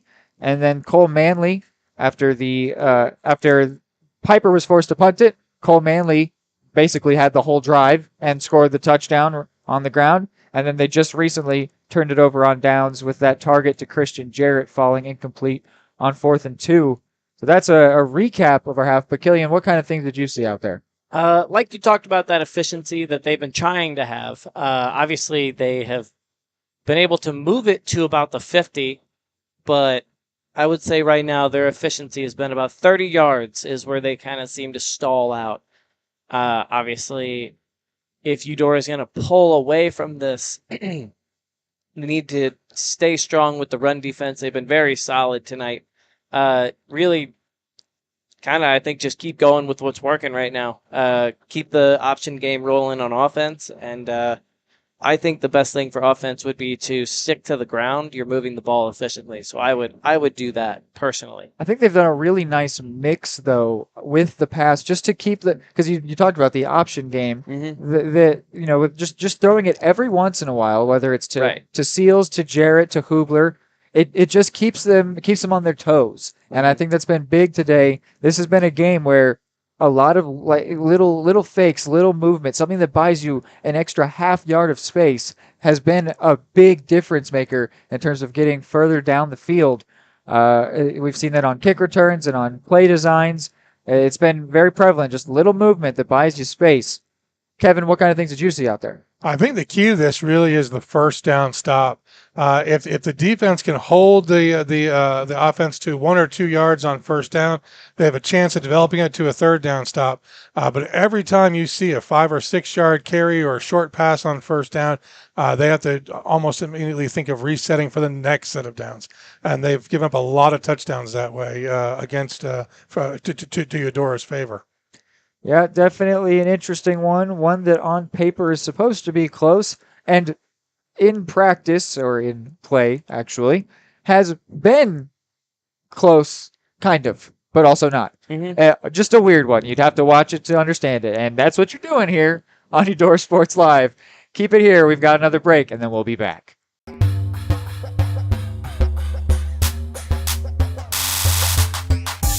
For more than 20 years, Gherkin Rental has been the place to go to get the job done in eastern Kansas and western Missouri. With a huge selection of quality equipment, from roll-offs to trailers, telehandlers to generators, power washers to popcorn makers. Experienced equipment professionals and clean, well-maintained tools to help you get the job done right the first time. Gherkin Rental. Stop by any of their 13 locations across the KC Metro or call 855-GHERKINS. That's 855-437-5367.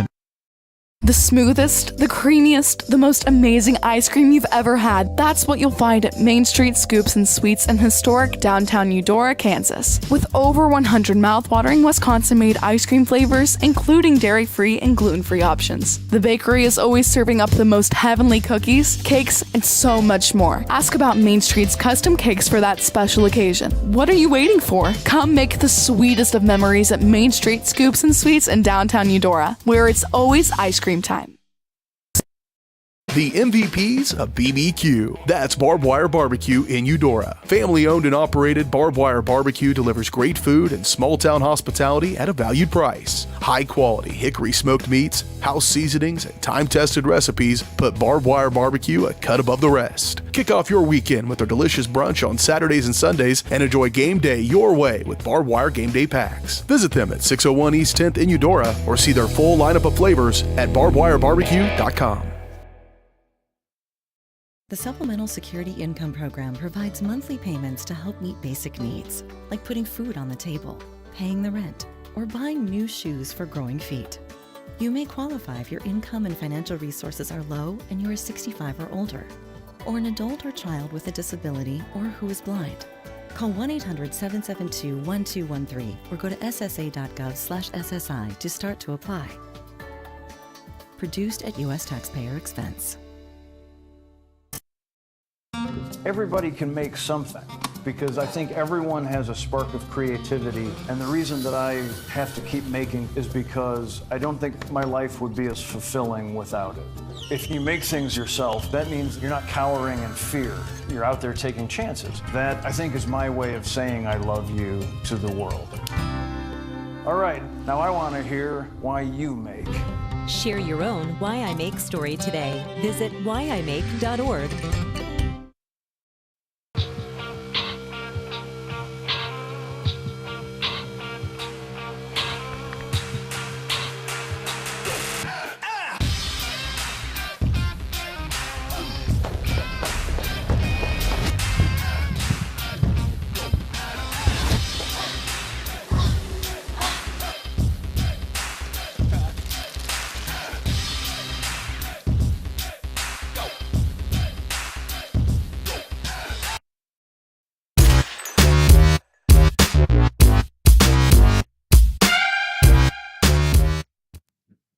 Back here on your Gene's Heartland Foods halftime show, I went ahead and looked something up in the break. Something I commented on in our pregame was that Piper is often in lopsided games, whether they are the winner or the loser. So keep in mind, they are 4-4.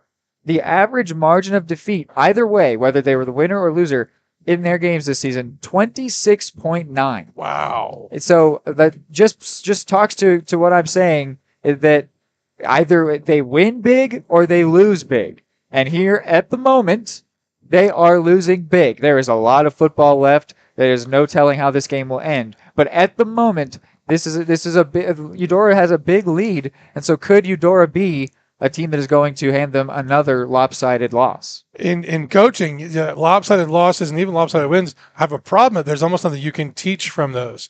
In the games where you're struggling and you're in them, there are teachable moments. But when you have those big wins, you're piling on, and when you have those big losses, you have that defeated spirit. Right, like if somebody does something that you didn't want them to do, but it worked, or even like it didn't work, but it was in a game where you won by 30.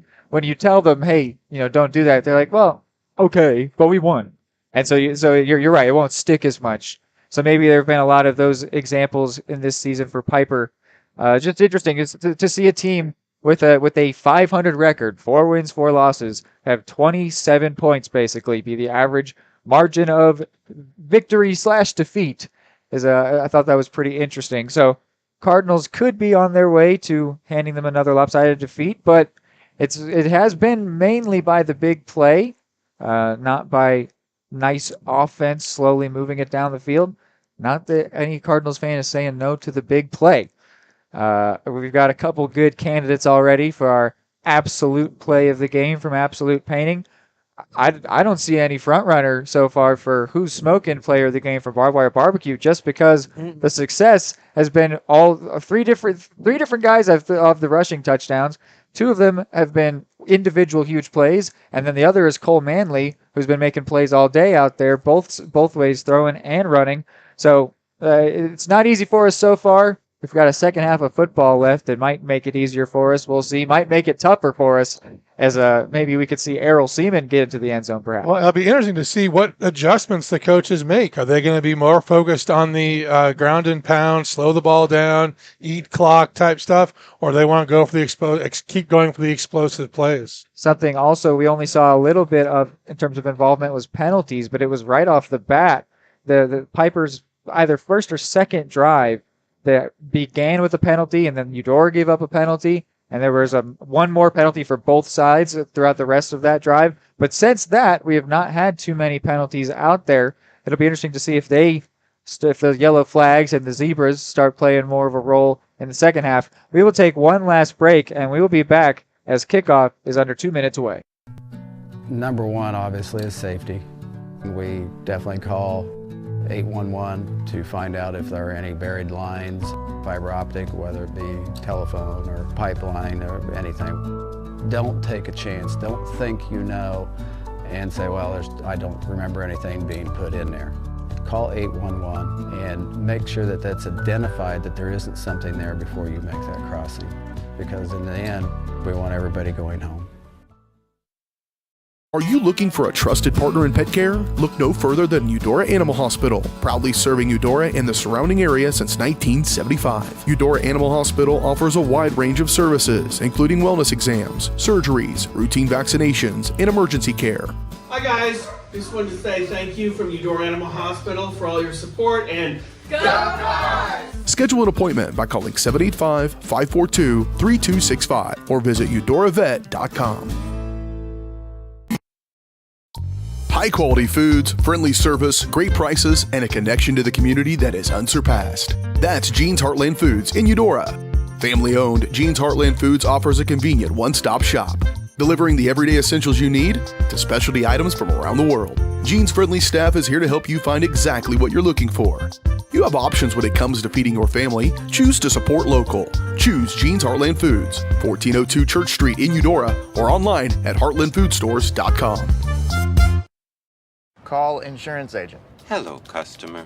Oh, great. I just had a quick question about my insurance. You are 312th in line. Oh, it's just a real quick question. Would you like a callback in 6 hours? Sometimes humans are just more helpful. Hey, Max, I can answer your insurance question. Awesome. Appreciate it. Farm Bureau Financial Services. It's your future. Let's protect it. Contact Farm Bureau agent Anthony Brown in Eudora today at 785-615-0516.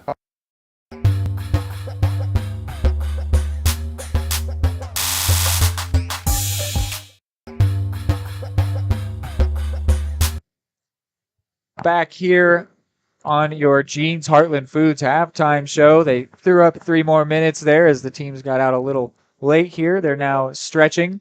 Kevin, you want to show them the full moon that we've got here? It's a nice bright light up there in the sky. Certainly not providing us any warmth, but it's nice to look at. It's nice. It's a little bit bright for our cameras up there, I suppose, but it's a nice picture that we've got here. A full moon over Eudora District Stadium, lighting the night for Friday Night Lights, setting a nice stage here for this playoff football game. It has been very nice so far, not a disappointment in any way, really. Just a very nice game being played by the Cardinals so far. Some exciting plays on offense. You've got to love those. And then there was the one nice drive capped off by Cole Manley on 4th down just to make sure there was still some excitement involved. So yeah, definitely a good game. And it feels like the Piper's one touchdown was sort of handed to them. Not really. 40 yards they still had to go, but it's a shorter field than they've had on any other drive. And that's the only one they've converted so far. Well, and the defense has been an interesting blend of big plays and bend but don't break. They've had a lot of plays where they've been in the backfield, blowing them up, going for sacks, forcing fumbles, and then just as many where they are accepting the runner in, giving those short gains.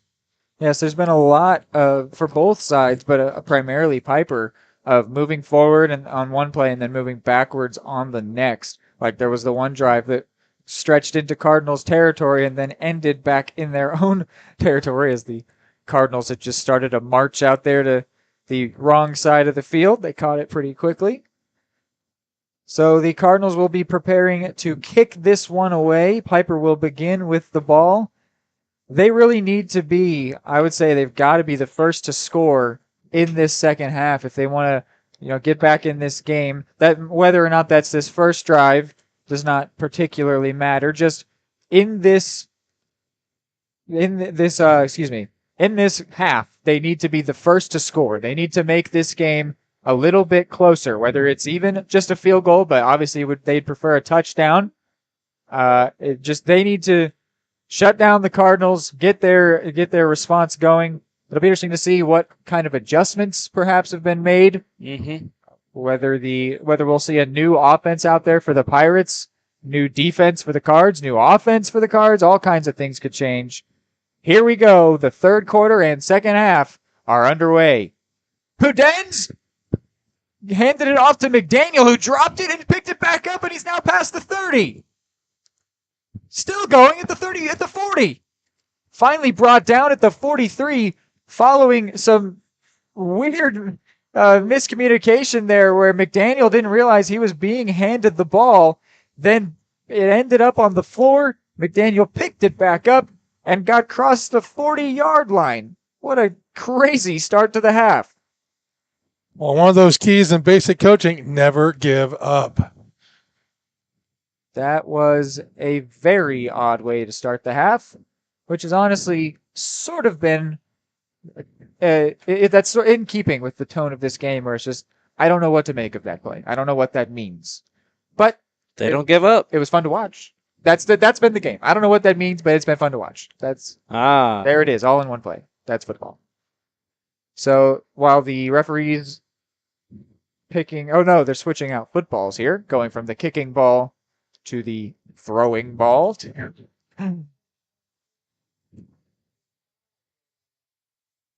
The ball is being respotted. That's the right spot there. 41. That's about exactly right to where McDaniel was finally brought down following his impressive return, following his unimpressive fumble.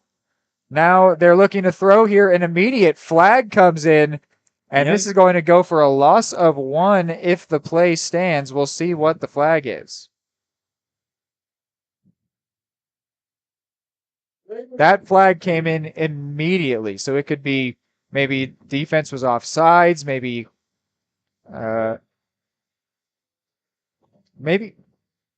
was it picked up? Are we replaying the down? Looks like they got second down up. It is second. It looks like they just picked it up, I think. Near certain I saw a referee throw a flag out there, but nothing ended up coming of it. 2nd and 10. We'll just move on swiftly. Quarterback looking to throw. He has McDaniel. Watson. Oh, that's going to be a flag. I don't know about that one. That looked nice. Watson was certainly playing the ball, but he did put a bit of a hand around McDaniel. Referee saw it as pass interference on Watson. That really, to me, seemed like he played that ball just how you're supposed to, but referee, who was standing right there, disagrees.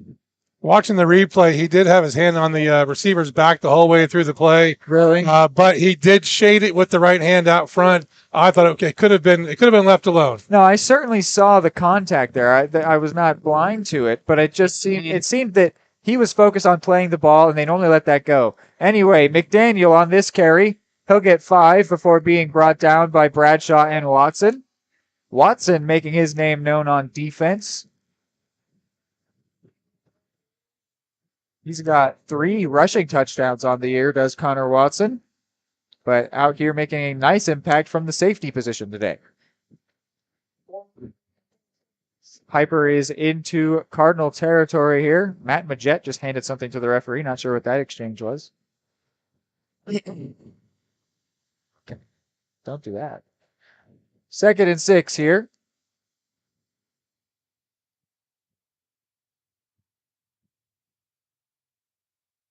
Bakarick is ready to take the snap. He's looking to go to his right. He then does a little tricky handoff there to Pudens, and a flag comes in immediately. No chance on that one.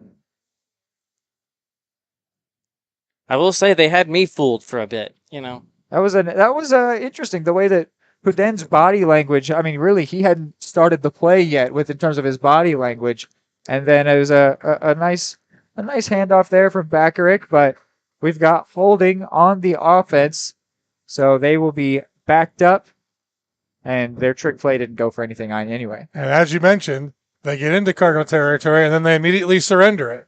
Just barely back inside their own side of the field.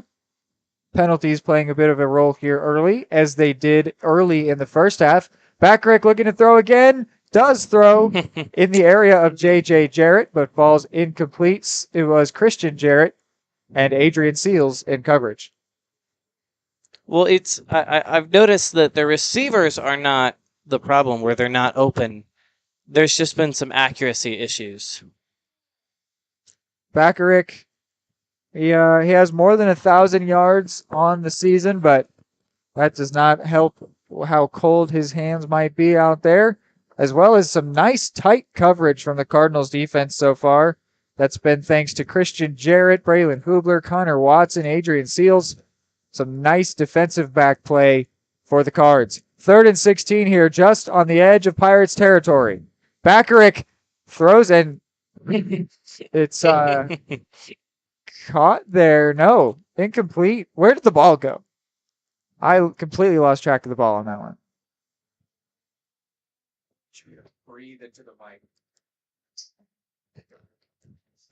So it fell incomplete in the end there. They're calling a completed pass. No. Back to the original spot. You're right. Yeah, Lane Collette was a target there. I truly don't know where the ball went after he touched it. He did a bit of a disappearing act. But referees saw it fall incomplete, so 4th and 16. Punt away here. Again, sounded like kicking a rock, as I'm sure it also felt that way. Seals is going to opt to return here. And he gets 4 or 5 before being wrapped up. I'm sure having 3 or 4 people on top of him might make him reconsider next time he tries to get a 5-yard return there. There's warmth in groups. Come on. Nice to get a little bit further away from the end zone, though. Trying to escape dread zone territory. It was interesting there looking at that punt formation. I hadn't taken notice of Bakarick being back there with his hands up as he's prepared to receive a snap. That definitely does improve the the quality of their fake, but also completely explains why Christian Jarrett was so prepared to cover on defense there. So we're going to focus in on this first down carry out to the 20-yard line there. If I see that as a coach, I'm telling my guys, you are playing defense the whole time, which actually then, while it sets up the fake, that also then takes away from the fake because you're hoping to catch the special teams not ready to cover routes. Whereas when you have that quarterback always back there, they're going to be sure to cover the routes. So some interesting different psychology there back and forth on how to set up a fake. Manley here under center, right at the 20-yard line. Seals in motion. Manley still has it. He could pitch it, but he doesn't. maybe tripped forward there, gets a yard or two, and a flag comes in. So I talked about it right at the end of our halftime show, that and it's holding on the offense, so that one will back Eudora up a bit. That the penalties, they played a role for a minute, and then they really sort of went away. They have definitely come back here to begin this second half. Then a couple against Piper, now one against Eudora, that will back them up into the dread zone.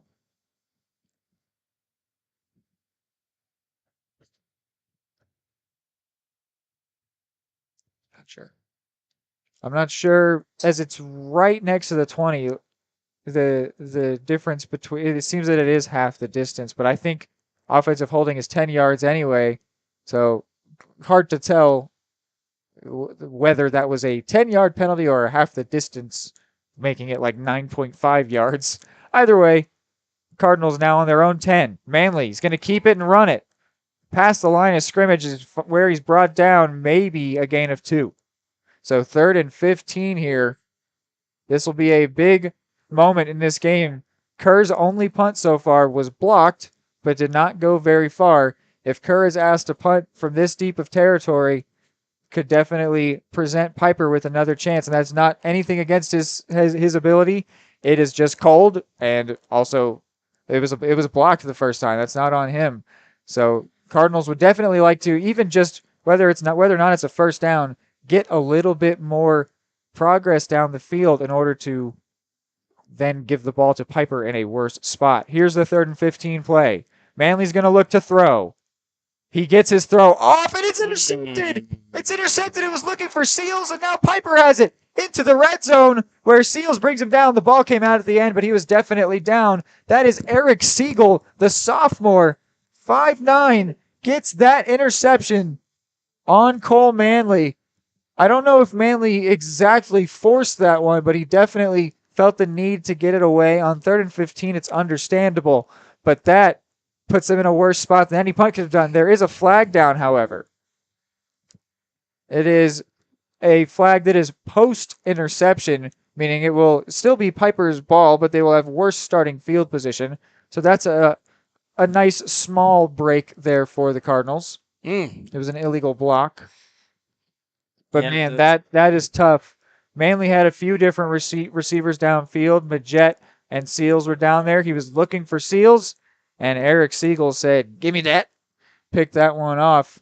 So now Piper with their best starting field position of any drive on the day. This is McDaniel, not the typical quarterback taking this snap. He's not even the backup quarterback. Just a direct snap to him. Doesn't go very far. Well, and frankly, it's the danger when you're in those must-pass situations like a 3rd and 15. The defense knows to read the pass, and they were unfortunately easily picked off and returned. Mm-hmm. Yeah, that's Manley taking a bad play and making it worse. Could have been a sack or an incompletion and just forcing it into a really tight spot. Right, which when he's there, he's thinking, how could it go any worse? It's that thing of like, it literally is. It's that thing of like, what could go worse here? Or what could possibly make this worse? I'm just going to throw it away. Here's McDaniel on this run. Spear helps bring him down. It's just, and then it started raining, of just like, what could possibly go worse here? If me getting sacked on 3rd and long, we have to punt it. Like, let me just throw it, see if something good happens. And instead, the only possible thing that could make it worse happened there. You can't blame him for wanting to try to make something happen, but I'm sure that in a game where the Cardinals already have a comfortable lead, Coach Steffen will definitely want to talk to him about trying to cut that mistake out of his game. We've got holding against Piper here. So, again, penalties playing a large part here this second half. I think we may have already seen more penalties this half than we did in the previous. Yeah, they're certainly slowing down the pace of the game here. Looking at the opposing sideline, as Bacharach is sitting out, and I'm wondering if he may be done at least temporarily. That's interesting, as Carter Laird is listed as the backup quarterback, and he's got a few passing attempts on the year. But Tanner McDaniel out there, their running back, is the one playing QB. This is a give to J.J. Jarrett. No, excuse me, Skylar Little. And some 8-on-8 crime there as Errol Seaman brings down the running back, number 8, Skylar Little. Skylar Little has, let me get his stats here, he has got more than 100 rushing yards on the year, 123 on the ground. And the de facto quarterback, Tanner McDaniel, has 128 rushing yards and 31 receiving yards, plus 2 touchdowns. Here is Bakarick back out there looking to J.J. Jarrett. Intercepted by is it intercepted? Yeah, Adrian Seals. He sort of had a subdued reaction there because he was immediately shoved out of bounds. But Adrian Seals, we mentioned it earlier that he leads this team in interceptions, just got another one there. That'll be his 5th on the year. Only con to that is that the Cardinals now start deep in their dread zone, but they can appreciate that they gave up no points on a drive which began at the 31-yard line. Some ineffective offense there from the Piper Pirates means the Cardinals have the ball back. Well, and you asked at halftime if the Zebras were going to get involved, and they certainly have. Very, very much so. Yeah.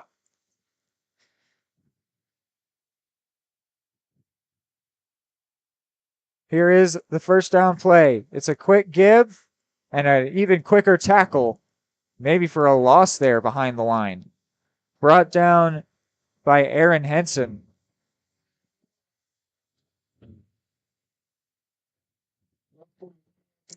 Well, hopefully Manley on this inside the 10 situation is a little bit more refined and refrained on this upcoming drive. He's had a great game today. I think he really was just trying to break out of jail there, making a not a true Hail Mary play, but a Hail Mary of hopefully I can get out of this tough situation, and it just went wrong for him. But he's had a very good day otherwise.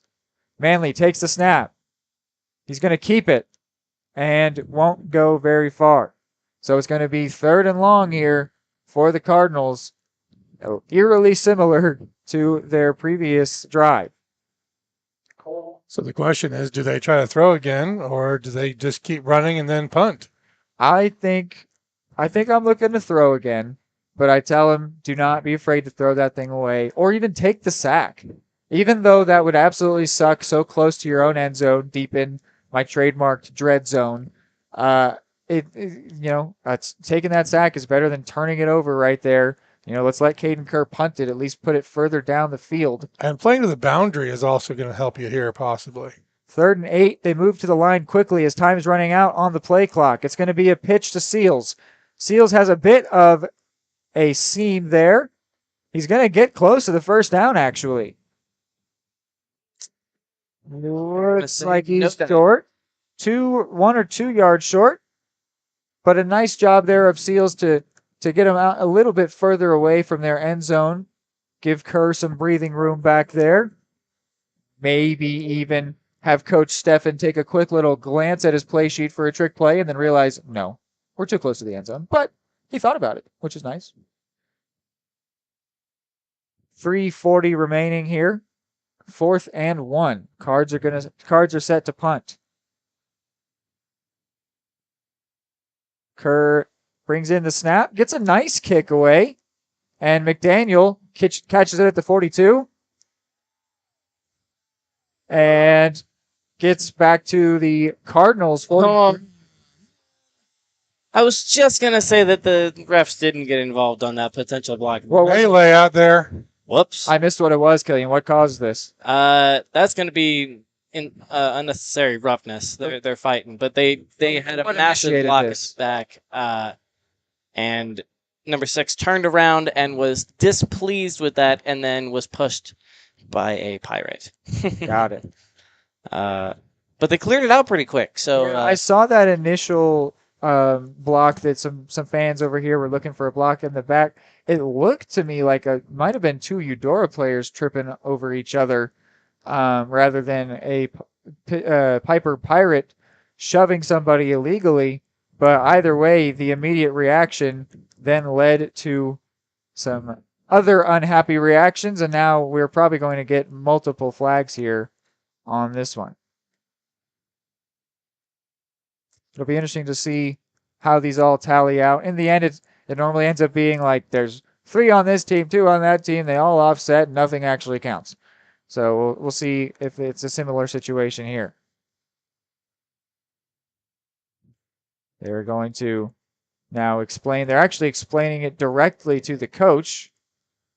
And it seems like Coach Steffen might have been coming in a bit heated as the referee says, hey, calm it down now.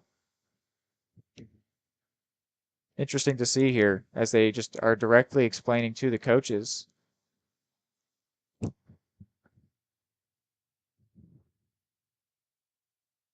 I'm not sure what the grounds are for ejection in these games. I don't know if we saw anything there. Maybe there is. Maybe that's why there's talking, but I doubt it.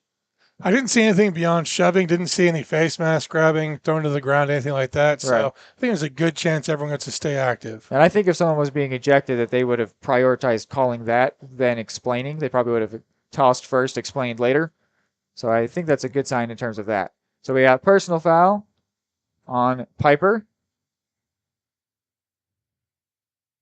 Dead ball foul on Eudora. They will offset. First down, Piper, right where that return ended. So McDaniel will have his return count. The Eudora fans over here are mad because they think that block in the back was missed. If it was a Piper player, then it really might have been a pretty blatant block in the back. But from where I'm sitting or where I'm standing, that it really looked to me like 2 Eudora players tripped over themselves. But that's that. If I were to explain that to any Eudora fans over here, they'd only get mad at me. So. I just like the irony of I think that they're upset about a potential missed block in the back, and then a fan just screams, "Hey ref, you missed a block in the back." Timing is everything. Yeah, no. Hopefully, you at home in your living rooms are willing to give me the benefit of the doubt, and that I don't think there was anything missed there. I think all unsportsmanlike things there were flagged properly. But if you disagree, that's your opinion. You're allowed to do that. As do some of the Cardinals fans here. And now back to football, finally. Finally, yes. Yeah. The involvement of the Zebras has been large. And here is the first play. It's Backerick on the keep. Gets 2 yards there before Bradshaw brings him down at the 50.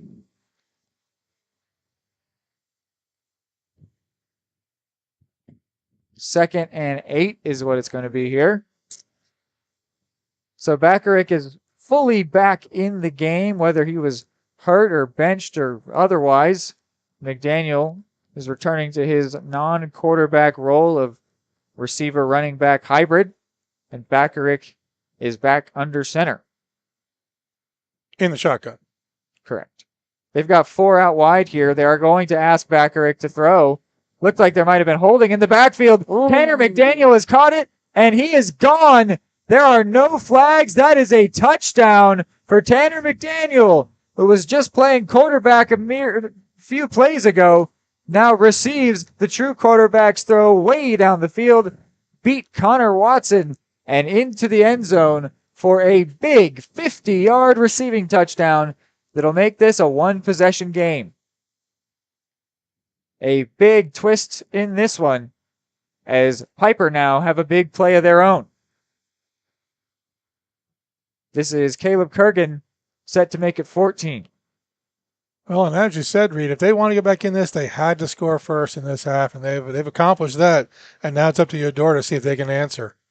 Took a long time for football to actually be happening, but the second it was, Piper got into the end zone, and it is now a 1-possession game. So don't go anywhere. This game's getting pretty good.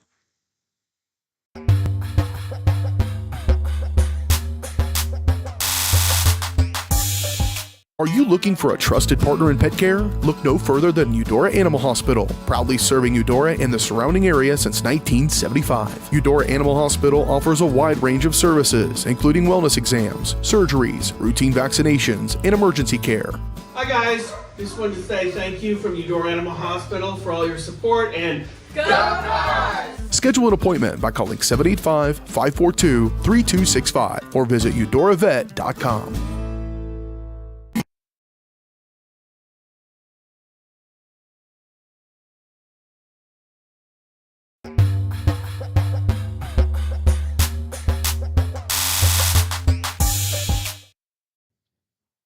Back here on Eudora Sports Live, I have commandeered a phone to rewind our stream and see if there's any merit to the lingering complaints over the block in the back, which of course would be justified complaints if it's a truly missed call, because it then led to a touchdown there.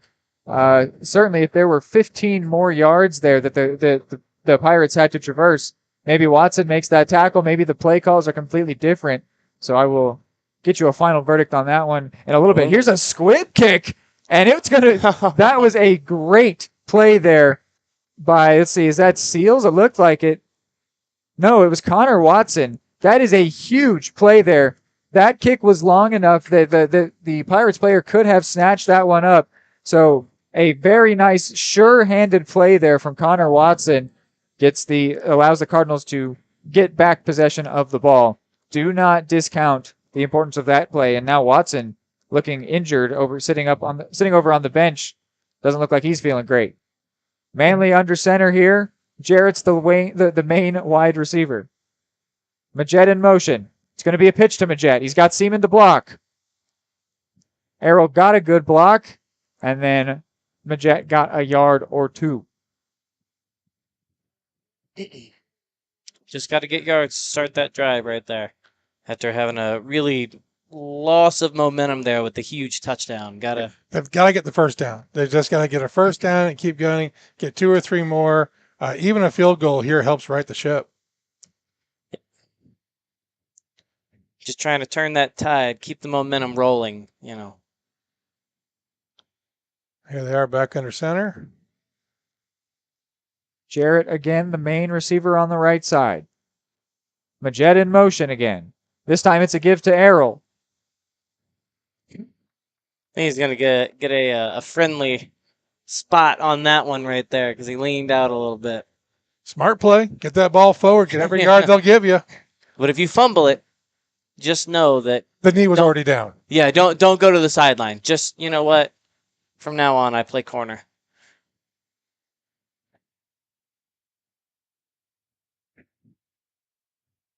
Eudora back to the line. Interesting. I just reached my final verdict on the play. I'll get back to that one in a moment. 3rd and 3 here. And this give is going to be a first down to Errol Seaman. So a nice carry there by the senior Errol Seaman. Gets a first down for the Cards as they are into Piper territory here with the minute remaining. So looking back on that block in the back, what it was, it definitely was. It was a block in the back where they then shoved the Eudora player into another Eudora player, where if you didn't see that there was a Piper player involved there, which from where I'm standing, I did not, and there is a referee who has a similar angle to me, it truly looked like the Eudora players just tripped on each other, but they were shoved together. So maybe that's what led to that missed call, but it was definitely a shove in the back on a Eudora player. Manley takes this snap, keeps it himself, and could not break away from the many different Pirate defenders there that brought him down for a loss. Yeah, obviously, as someone who's played high school football and been out there during these moments in the game where it is heading into that fourth quarter, anyone who's a senior, whether you like it or not, you have to accept that this could be your last quarter. So you're going to see a lot of these players start to really kind of ramp it up as it's a great point. The fourth quarter starts. It's a great point. That is there is the potential for that in this game, especially as Piper have now made it close. So don't go anywhere. We'll be back with the fourth quarter next. High quality foods, friendly service, great prices, and a connection to the community that is unsurpassed. That's Gene's Heartland Foods in Eudora. Family owned, Jean's Heartland Foods offers a convenient one-stop shop, delivering the everyday essentials you need to specialty items from around the world. Jean's friendly staff is here to help you find exactly what you're looking for. You have options when it comes to feeding your family. Choose to support local. Choose Jean's Heartland Foods, 1402 Church Street in Eudora, or online at heartlandfoodstores.com. Call insurance agent. Hello, customer. Oh, great. I just had a quick question about my insurance. You are 312th in line. Oh, it's just a real quick question. Would you like a callback in 6 hours? Sometimes humans are just more helpful. Hey, Max, I can answer your insurance question. Awesome. Appreciate it. Farm Bureau Financial Services. It's your future. Let's protect it. Contact Farm Bureau agent Anthony Brown in Eudora today at 785-615-0516.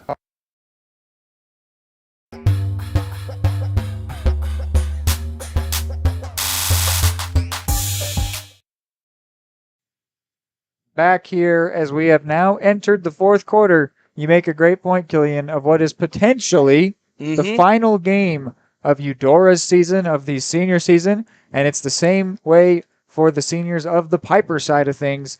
So definitely Seals now with a big negative run here. A flag comes out as he is brought down in his own territory. A bit of a wrestling move there came in at the end. Seems like this game might get a little scrappy. But I was just going to say, you're going to see those seniors out there that are aware of that, playing out there like it's their last, because it very well could be. So it's a great point you make, and hopefully that's not what's leading to all of these penalties out here. But it could be. You know, competitive energies can affect everyone a little differently. The penalty was against Eudora and thus declined because Adrian Seals lost more yards than the penalty would have by running back into his own territory. It's going to be 3rd and 19 now. Tough and honestly confusing first play there out of the quarter break. Well, Seals is one of those seniors that we were talking about, you know, maybe trying to make one last big play or something like that to push it. 3rd and 19 here. Manley's going to look to throw. Seals is his main receiver down there. Now he's going to keep it. He's got some space. Could he do this? It's going to be close. I think he may have done it. On 3rd and 19, tucked it in. Could be a foot short. I think he's. Even if he is short, that's way. I mean, this is go for it territory at this point. What a play from Cole Manley. I would agree. I think this is a go for it. The head ref has just signaled first down, but he's standing at the 45. The referees that are actually messing, chains haven't moved. Yes, the referees that are actually messing with the ball have not signaled anything, and the chain crew has not moved. So it is going to be 4th and 1. The Cardinals are moving quickly here. Still a huge play by Cole Manley to even set this scenario up. Here's the 4th and short, and Manley's got it. How about that? Cole Manley absolutely putting the team on his back just for a second with a huge 18.5-yard run, followed by a 4th and 1 QB sneak to convert. Some big-time plays coming in by Cole Manley. He could be trying to steal up that player of the game. Yeah, the Who's Smoking player of the game from Barbed Wire Barbecue, Cole Manley, certainly a front runner. And now these Eudora fans fully into this game. Cole Manley made a lot of stuff happen. He already had a great game prior to his interception, and post, he's maybe trying to make up for it as well. Connor Watson, a good sign, standing up on this sideline. This is a give to Errol Seaman now. Manley did a nice job to fake that one. I thought he kept it. Flag comes flying in after Seaman was brought down near the first down line. I was just about to say it's been a while since we heard from the Zebras. I will say that. They have been in full voice this second half. Oh, yeah. We've got face mask on the offense. They dragged Errol down by the face mask is what the referees say. Very popular call with the fans. So add 15 yards to the end of that. That'll put the Cardinals on the 10-yard line. Might be 1st and goal here. Indeed it is, as you can see the lines crew just dropped their markers. That means it's 1st and goal here. This is a huge moment in this game. If the Cardinals can score, that would put them in a very good place to try to see this victory out. Majed in motion. Oh, it's oh no! Oh my word! It's gonna be picked up by the defense. It'll be first down. Now there is a con to this pro from a Piper side of things that they are now deep in their dread zone inside the 5 on the 2 or 3. It's impossible for us up here in the booth to know if that was more on Manley or on the center. But it looked like it hit definitely a horrible situation for the Cards. As I was just talking about how they could set themselves up to see this game out, and now Piper with the ball, if they can get out of this tough position that they start in, could tie this game up. Oh, it's going to be on the defense here to make some plays. If they can get a safety here and make it a 2-possession game, imagine how huge that would be. Connor Watson is back out there. Good to see after he was a little shaken up following his nice play on the kickoff where he recovered the squib kick. So in his own end zone, Bakaric takes the snap, hands it off to Little. No, it's not Little. It's Pudenz. And does not get very far out to the 5. Wyatt Summers credited with the tackle, another senior out there making good plays. So a big shift in the mood here as the Cardinals fans thought they might be seeing their team get into the territory to win this game, start thinking about next week, and then all of a sudden reality hit. Maybe they were a little bit too ahead of themselves, and the ball was turned over to the Piper offense. Another short run here. Cardinals aren't letting them get far. Immediately, it's third down here. Oh, but it's third and manageable. So I think they'll probably keep it on the ground. If they got to go for it on fourth, go for it on fourth. But they've got to extend this drive. To force a 3 and out here would definitely be to have their quarterbacks back on defense to say, hey, don't worry about it, we gotcha. Well, is this a time where if it's less than 5 or 2 or 3, do they go for it here? Well, we'll see. 3rd and 3, this give is going to be very close. I think he, in fact, got it. Couldn't quite see who got the carry there. Line judge is calling a first down. Indeed, it is a first down. That was Aaron Henson, I think, on that carry. And whoever it was that got that carry for Piper did convert, get the first down. A bright side to that is that more time is running off the clock here as Piper are still stuck deep in their own territory. Bakaric here takes the snap. He's looking to throw. He's throwing towards Seals. Nope. And it falls incomplete. That throw, I don't think, was actually intended to get near Dameron. I think Bakaric just realized that play was not developing how it was supposed to. Did nicely to just throw it in the dirt. Live to fight another down. 2nd and 10. Still in the dread zone. 13-yard line. That's where this snap will come from. Well, and I think they're stretching the defense to reinforce their run option. Getting the DBs to pull back 10, 15 yards might loosen the box. J.J. Jarrett, one of 3 receivers out wide for Piper. 2 on the right, 1 on the left of Bakaric. Bakaric takes this snap, hands it immediately to Pudenz. Pudenz gets a few yards, but that is not enough for the first, so it'll be 3rd and 6 or 7. Again, more time coming off the clock. Though, as it's only a 1-possession game, that's not as big of a deal, actually. If this were a 2-possession game, that would be huge. But as one breakaway play could tie this game up, that time lost might actually hurt Eudora, considering if Piper were to score. Again, 3 receivers, actually 4 wide now. It's going to be a throw from Bakaric, and that one is straight out of bounds as Wyatt Summers covered that screen too well. So Bakaric hit a teammate on the sideline rather than risk turning it over inside the field. A punt. Here comes the punt team. I'm not going to lie. I would at least consider going for it. I think with the known abilities of their punter, that this is the right play. If he can get them deep enough, give their defense another chance. They also could fake it, as they are always prepared to do. but the Eudora defense is aware of that ability as well. It will not be a fake. It will be punted away. It's a little bit of a wobbler, but Seals is going to let it go. Hits at the 50, rolls around. Cardinals will start with the ball at the 48 right after this break.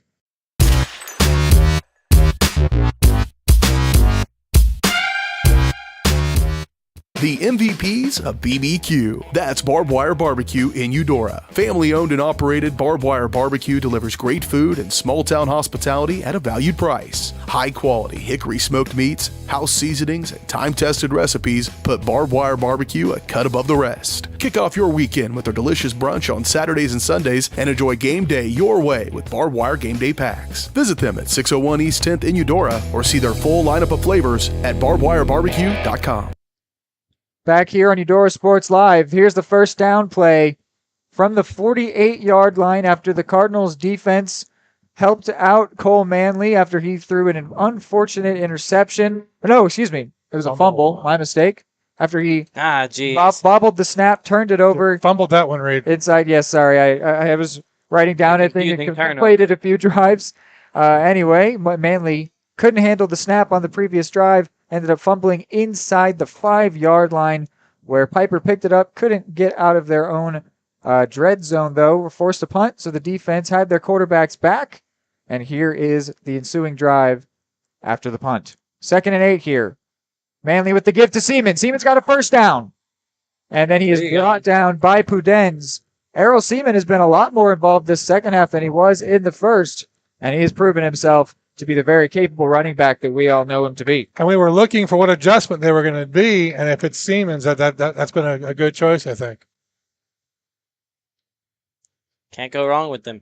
In the last broadcast, we spent a lot of time talking about when he was going to return to the field and the impact that he was going to have. That's a Tonganoxie game. So obviously, this one, he's had a pretty good impact. Yeah, he was sitting out on offense most of the first half, but then they really pushed him in. It seems to be that Coach Steffen has made very clear and deliberate halftime adjustments in both of these last two games. Here's Errol Seaman again.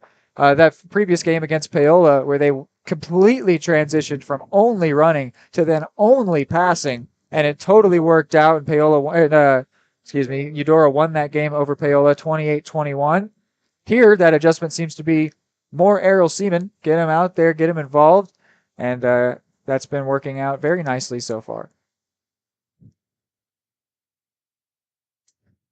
Cold hands may have played a part in the turnover on the previous drive. You never know with those snap exchanges in there, fingers moving slowly. But either way, the defense did great to stand up. And now here's Errol Seaman yet again. I think he might have gotten that. On 2nd and 5, it'll definitely be close. Referee signals stop the clock, which would indicate first down. So a big play there. Van Dong trying to pump the crowd up, get them back into this thing, remind them of the energy they had prior to the lost fumble. Little bit of the cold as well as the turnover has sucked the energy out of the stadium. Van Dong sort of saying, hey, this is the same situation that we were just excited about. Let's get going. Let's get into this thing. Seaman is the main back. Jarrett out wide on the left. Seals and Majette in tight. Manley takes the snap, gives to Errol. Errol cannot get more than a yard or two on that one. Going to take a second to give you our presenting sponsor, Kansas Insurance. At Kansas Insurance, they believe in taking time to issue personal care and attention to each individual client. To see how Kansas Insurance can help you protect what matters most, call 913-369-6600. So here we are now, 4 minutes and 20 seconds remain. Cardinals in possession of the ball and the lead. So it's a big opportunity here to slow this game down, kill as much clock as possible, and then if they can take a 2-possession lead, that could all but seal this game. Manley with the give to Seaman. Seaman made the first man miss and gets a nice gain there. Maybe 4 or 5, maybe even 6. A lot of Errol Seaman on this drive. Well, I think you called it there, Reed. I think they're trying to just absolutely dominate that clock right now, late in the game. And because the defense made a big stop, this is actually a very nice situation that the Cardinals find themselves in, because before they almost could have scored too quickly. It would have taking a 2-possession lead is always the right answer, but to score with 10 minutes left means you give Piper the chance to get the ball and then score, have some momentum maybe. Instead, after getting the ball back, as this QB sneak from Manley goes for full 4 yards, and now a flag flies here, so I'll have to finish my thought in a minute as we will focus in on what happened on the field. A 3rd and 3 QB sneak is not a call you often see, but Manley justified the call and then some to see Superman dove there, and I think did get the distance, but then a flag came in. We'll see what that is. The defense is getting a little chippy there even before the snap, and so I'm imagining it's going to be on them for some unsportsmanlike type behavior. Such a quick, short play. It's almost impressive to get a penalty in there if it's not procedural. Dead ball foul. Personal foul. It is against Piper. So that'll be big. Some more momentum for Eudora. If they were calling numbers, I imagine that number would have been 82 on the defense there. That would be Rock Emmanuel, 6'4", starting defensive lineman. Only a junior, so he'll be back next year. Physical beast there on their defensive line. Also plays tight end on offense. But yeah, I was saying, the score with 10 minutes left, you could have given a chance to Piper to then score and have momentum on defense, whereas now Eudora, as the game is near over, as Manley will keep it again here on 1st and goal, where the game is near over, they could take a 2-possession lead, which would just about seal this thing. Interesting to see. We might be Coach Steffen might be taking a bit of a page out of Nick Sirianni's book, saying let's just QB sneak this thing. If it gets 3 yards every time, why not just do it 1st, 2nd, 3rd, and 4th down and get all the way down the field? So after a 2-yard gain there from Cole Manley, a timeout is taken. So we will also take a quick break and be right back. Hey folks, save $1,000 on your interior painting project this winter. Hire Absolute Painting during November through February and qualify for 10% off your project, a free paint upgrade, and a free color consultation to make sure you choose the perfect colors to transform your home. This amazing offer only lasts until our winter calendar is booked and spots are filling up fast. Call now and save $1,000 on your interior project. No money down, affordable monthly payment options are available. This offer won't last long, so call now to save $1,000 on your interior project with Absolute Painting, where quality is absolute.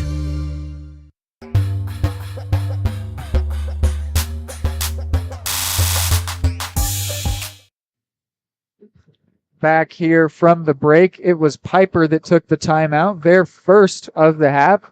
Those are going to come up crucial if they can somehow make a stop here, which would really take a turnover at this point, so deep in their territory. Inside the 10 now. This is even Caden Kerr range if it had to be. And I imagine that's why the coach is calling those high assurance plays between the quarterback and Siemens there, trying to make sure we fumble as little as possible here. As long as the snap is good, then there should be no room for turnovers there, hopefully. So 2nd and goal here from the 6 now are the Cardinals, with a chance to potentially seal this win in the playoffs. Siemens the main back, Seals and Majette are tight. Manley's going to keep. Bounce it out to the right, so not a QB sneak. This was a designed run play. And Manley's going to get out to the 4-yard line on that one. And did they call a timeout? Yes. The Piper Pirates have called another defensive timeout. We'll go ahead and keep you here for this one. Interesting to see. I guess they're trying to preserve as much time as possible. Crazier things have happened than a touchdown, onside touchdown. Football is a sport where insane things can happen. And with 2 minutes remaining, they're going to have to go almost all aerial attack, which has not been their game. What else do you do at this point if you're Piper? I mean, we talked about this could potentially be the last game for these seniors. You know, at least if I'm a senior, if my coach is extending that game for me as much as possible, I'm going to appreciate that. even if it's a gesture more than a strategy, which I think it's strategy as well. I would let him score right now. You think? And yeah, well, let's be honest. Even if they got stopped here, let's say that they get 1 yard each of the next plays. I think it's more worth it to hope that Manly accidentally fumbles or something here. I don't know. And keep it a 1-possession game. I think letting it become a 2-possession game intentionally so late on, I don't know. It's Well, and on third down, with third down and 1 timeout remaining, I'd let him see what you can do here. Oh no, I was meaning like first down. I would have been letting right. them score, and then Yeah. now you have to try and stop them and hope that you can obviously keep them either kicking a field goal, which may not be reliable. I think that Manly's earlier fumble would be another cause for hope of maybe there'll be a bad snap. Manly's going to keep it again, and this time he is in. His second rushing touchdown of the day comes here in a crucial moment with 2 minutes and 30 seconds remaining. The Cardinals have restored their 2-possession lead that they haven't had since after halftime when Piper put up their second touchdown today. It is now 27-14. Cardinals taking a big-time lead here in this playoff game. And you know who else is taking a big-time lead is Cole Manley for the Barbed Wire Barbecue, who's smoking player of the game. Absolutely. Yeah. I was just about to say, he's taking a... Watson got that snap down, and a good kick from Caden Kerr means 28-14 is the lead. Piper will get the ball back with 1 timeout, and they'll have to figure something out, pull a bit of a rabbit out of a hat in order to get back into this one. For more than 20 years, Gherkin Rental has been the place to go to get the job done in eastern Kansas and western Missouri. With a huge selection of quality equipment, from roll-offs to trailers, telehandlers to generators, power washers to popcorn makers. Experienced equipment professionals and clean, well-maintained tools to help you get the job done right the first time. Gherkin Rental. Stop by any of their 13 locations across the KC Metro or call 855-GHERKINS. That's 855-437-5367.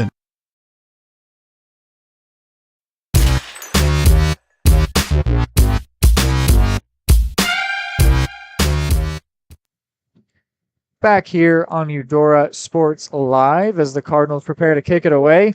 Coach Steffen goes out and gives some late instruction. It'll be interesting to see if that plays into anything interesting that's about to occur.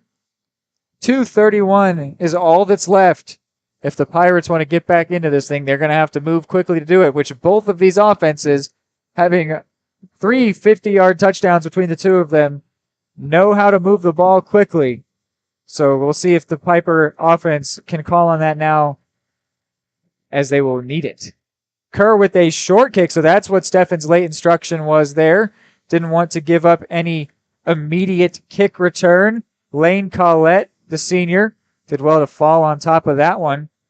So only 2 seconds come off the clock, and it's the offense will start right around the 35. So you might be asking yourself, what's the point of that? But it's the idea is just we don't want to get a kick return, because that's a way that they could have gotten a quick touchdown is to have a big 90-yard return. So Coach Steffen told Caden Kerr, keep it low. I want my defense out there on the field so we can really try and shut them down and end this game.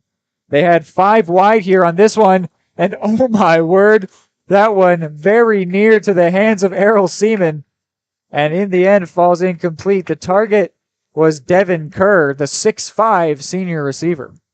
Well, and as we suspected, it was going to have to be an aerial attack with a short clock. Yeah, with no time, not no time, but with very little time remaining in this game, an incompletion is a positive result in terms of keeping time up on the clock.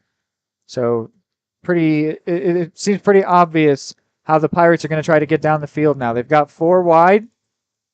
Bakarick here to throw. Finds Collette. Collette's got a first, and he's still going into Cardinal territory. Finally brought down Cole Manley.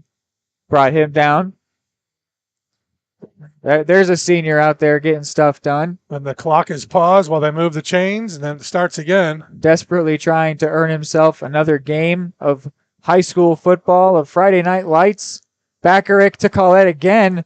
Tips this one up, and it falls incomplete. There is a flag down, though. That could have been dangerous. Collette, the 5'9" senior, Holding on the offense.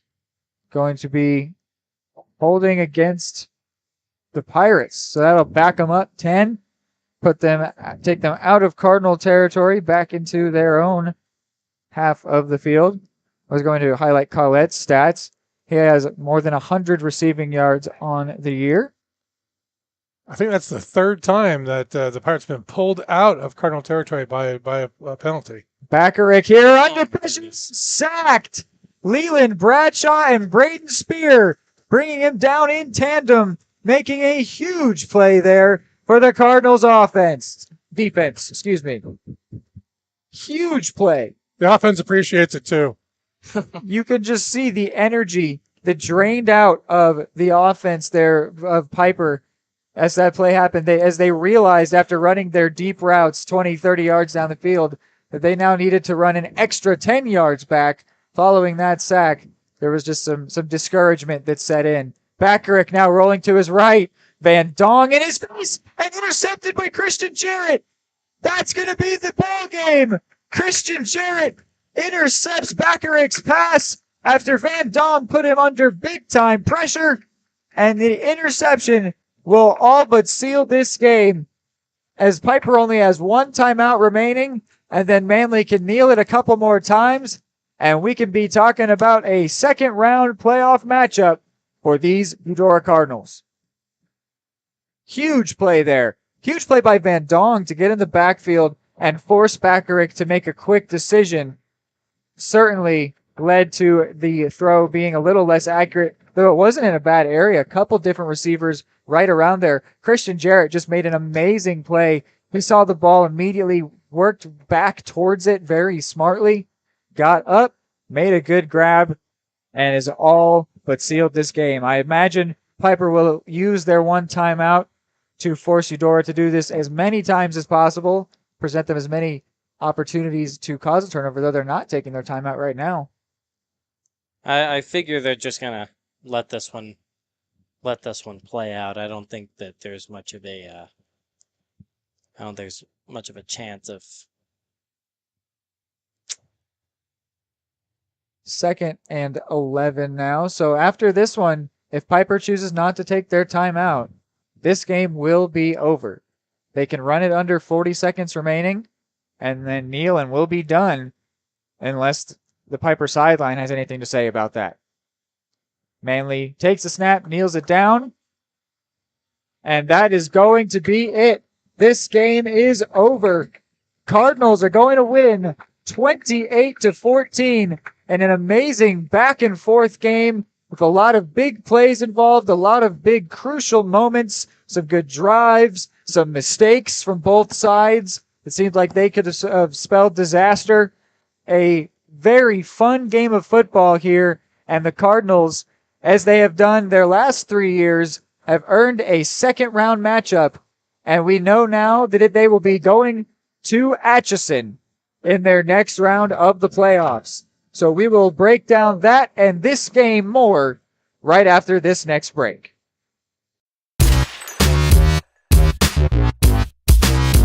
State coordinates of new land acquisition. Oh, you know that big oak tree that got struck by lightning? Negative. The barn with the funny cow mural? Negative. One-eyed scarecrow? Negative. Giant water tower? You're not from here, are you? I've never seen him. Robots don't know you. We do. Hey, how's your dad doing? For over 80 years, we've built relationships first and plans second. It's your future. Let's protect it. Contact Farm Bureau Agent Anthony Brown in Eudora today at 785-615-0516. Just like the Cardinals are striving for success, Caw Valley State Bank's mission is your success. At Caw Valley State Bank, they provide the best, most efficient, courteous, and professional banking services possible. And at Caw Valley, they recognize that the customer and their satisfaction is the most important ingredient to growing their community. With all the services you've come to expect from the hometown partner you deserve, Caw Valley State Bank, online at kvsb.com, a proud supporter of Eudora Schools.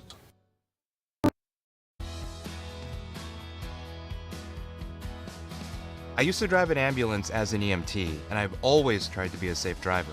If people knew what I know, lives could be saved.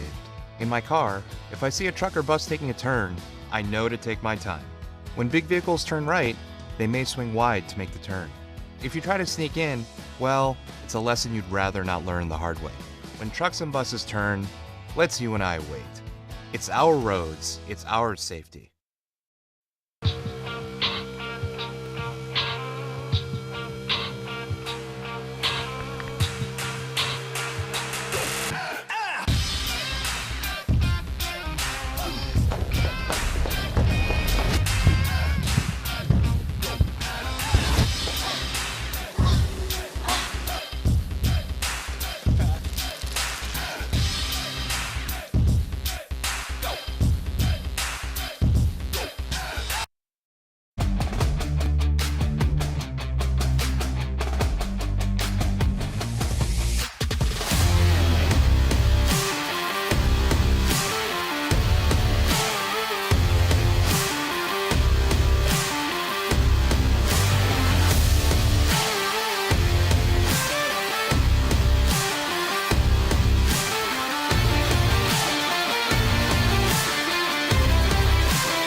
More time before you wake up in the wild. Our natural world needs us now. Step by step, side by side, together, we can find a way to ensure that all life on Earth can thrive. To learn more about how you can help protect and conserve nature, visit nature.org.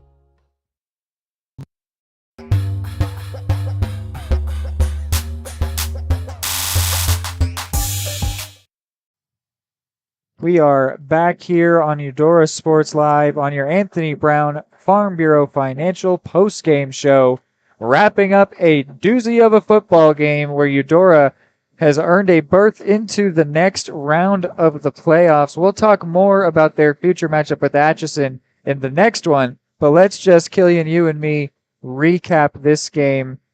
What kind of things did you see out there? Obviously, early in the game, they had no problem creating big plays. And then during that third quarter and middle of fourth quarter, they were really stalling out. Obviously, they really leaned into handing the ball to Seaman, who obviously had a very enjoyable afternoon. It was just an all-around solid football game. Pre-game, I thought to myself that these were two evenly matched teams, and you know what? In the real game, it did turn out to just be two evenly matched teams. Yeah, it was a great game here. This was I would say a normal margin of defeat, one that would bring down their average over the course of the year that we talked about being 27 points, whether they were winning or losing.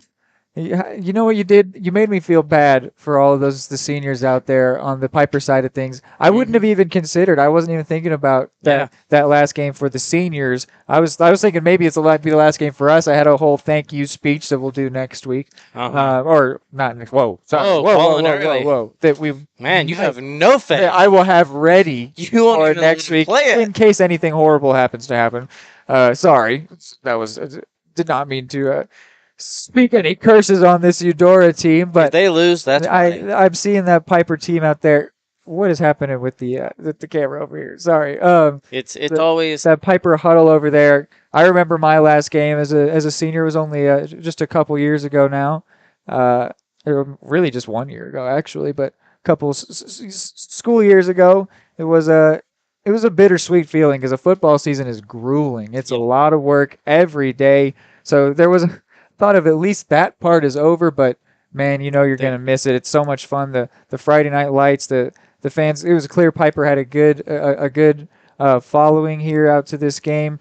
They had a good fan section, so you made a good job. You made me sympathetic to our opponents, which is a good thing to be human, but whatever. As someone who never actually got the chance to play a final game and know it was your final game, I went out with a broken right leg, and so obviously telling that to all my teammates when kind of letting them know that like this is a possibility, and we ended up losing in state, which was really hard because we lost by 3. I had something like that my junior year. We'll get back to this Eudora team in just 30 seconds, but my junior year, our playoff game, we were going to be super unmatched, super like overmatched. We were the huge underdogs, and in that game, the last game of the season, of the regular season, we picked up a ton of injuries, and so we ended up forfeiting the next game voluntarily. Our coaches did. That one hurt a lot. I really wanted to play in that game. Even if we were, hanging on by a thread, I was one of the lucky, healthy ones. I really wanted to get in there, and we ended up just being like, there's no football game next week. That one hurt. But anyway, sorry. Back to this Eudora team, which is on the positive celebratory side of things. They are moving on to a game next week against Atchison. And this was a very exciting game here. 2 50-plus yard runs, making our absolute play of the game decision a tough one, which we will, I think we could get into it right now, actually, since we're going to preview Atchison in our next break. So let's get into the first one. We already have decided our Who's Smokin' player of the game from Barbed Wire Barbecue has to be Cole Manley. 2 rushing touchdowns. He was throwing it around there very well all day. Even the interception was him just trying to make something happen, like he has done all day, like he did all day today. And you really can't fault a guy for just trying to bail his team out. Even if it did end up making things worse. The rest of his performance was extremely impressive. He had that 30-yard run over here on this near side of the field that really got the crowd into things, that he then capped off that drive with his rushing touchdown on 4th down, no less. So he made a lot of really good things happen, also played a part on defense. Has to be our Who's Smokin' Barbed Wire Barbecue player of the game. Be the MVP at your next watch party with Barbed Wire's Smokin' Game Day deals. Packs start at $35 and feed 4, or the biggest pack feeds 8 for $90. Pre-order now by visiting them at barbedwirebarbecue.com or call 785-856-0877. And we've had a bit of discourse and debate throughout the breaks through this game for what should be our absolute play of the game.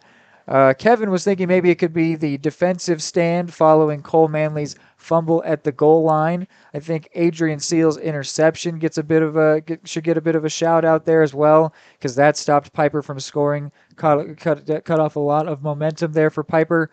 But the one that I'm going to choose was pretty early on, a player whose impact over the course of the rest of the game has definitely waned, but Matt Majette, who got a 53-yard rushing touchdown 4 plays into the game for the Cardinals offense, definitely set the tone for this game. It caught Piper off guard. The fans were like, man, what do we think about this now? How is this game going to go? Is this what it's going to be like? And little did the Cardinals know it would take their 4th drive before they would actually have a snap in Piper territory, because they were that good on offense. They didn't need to snap it in Piper territory. They were running straight through it.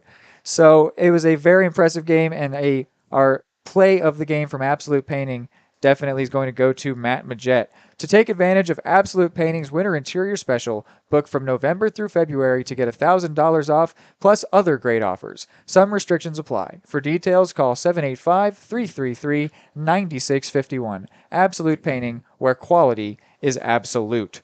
So that is our wrap-up of the game. We're going to take a break here, and then we will preview next week's matchup with undefeated Atchison.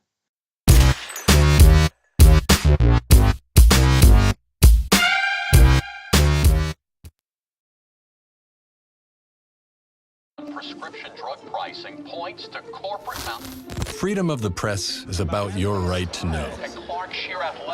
It's about your right to be informed. Today, there are real threats to press freedom and your right to know about the world around us. We must protect our right to know, no matter what kind of news is important to you. Before it's too late, understand the threats. ProtectPressFreedom.org. High-quality foods, friendly service, great prices, and a connection to the community that is unsurpassed. That's Gene's Heartland Foods in Eudora. Family-owned, Gene's Heartland Foods offers a convenient one-stop shop, delivering the everyday essentials you need to specialty items from around the world. Gene's friendly staff is here to help you find exactly what you're looking for. You have options when it comes to feeding your family. Choose to support local. Choose Jean's Heartland Foods, 1402 Church Street in Eudora, or online at heartlandfoodstores.com.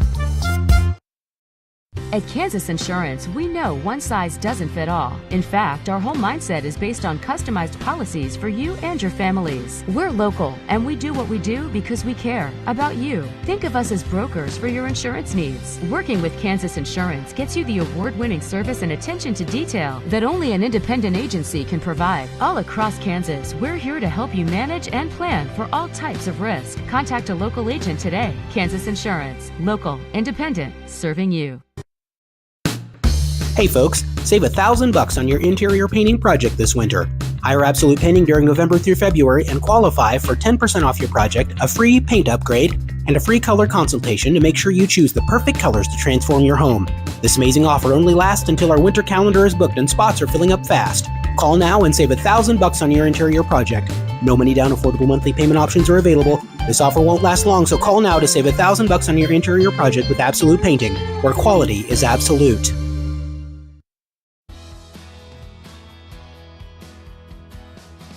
I used to drive an ambulance as an EMT, and I've always tried to be a safe driver. If people knew what I know, lives could be saved. In my car, if I see a truck or bus taking a turn, I know to take my time. When big vehicles turn right, they may swing wide to make the turn. If you try to sneak in, well, it's a lesson you'd rather not learn the hard way. When trucks and buses turn, let's you and I wait. It's our roads, it's our safety.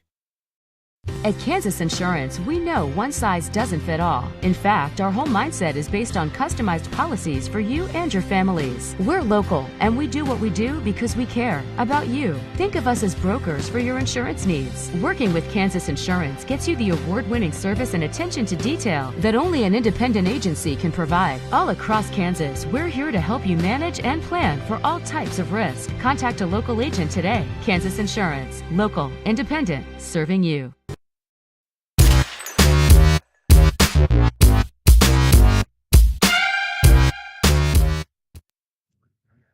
Back with you here on our Anthony Brown Farm Bureau Financial Postgame Show. And we are going to preview our next week's matchup away to Atchison, the Atchison Phoenix. They are currently 8-0. They will soon be 9-0 as they are up 56-22 over Bonner Springs in their first round matchup. It's a very interesting thing to look at, a school so dominant, but I really think that we might still have a chance. I'm seeing, so they're 8-0. As I said, they will be 9-0. But you look at, so we've got two common opponents. The common opponents are Ottawa and Bonner Springs. Ottawa, now we did lose to Ottawa. Here, give me 1 second. Let me make sure I pull up all the right numbers here. Don't say anything incorrect. But Ottawa, of course, we lost to in a very tough game. That was an unexpected loss, 17-14. They beat Ottawa, Atchison beat Ottawa 48-42.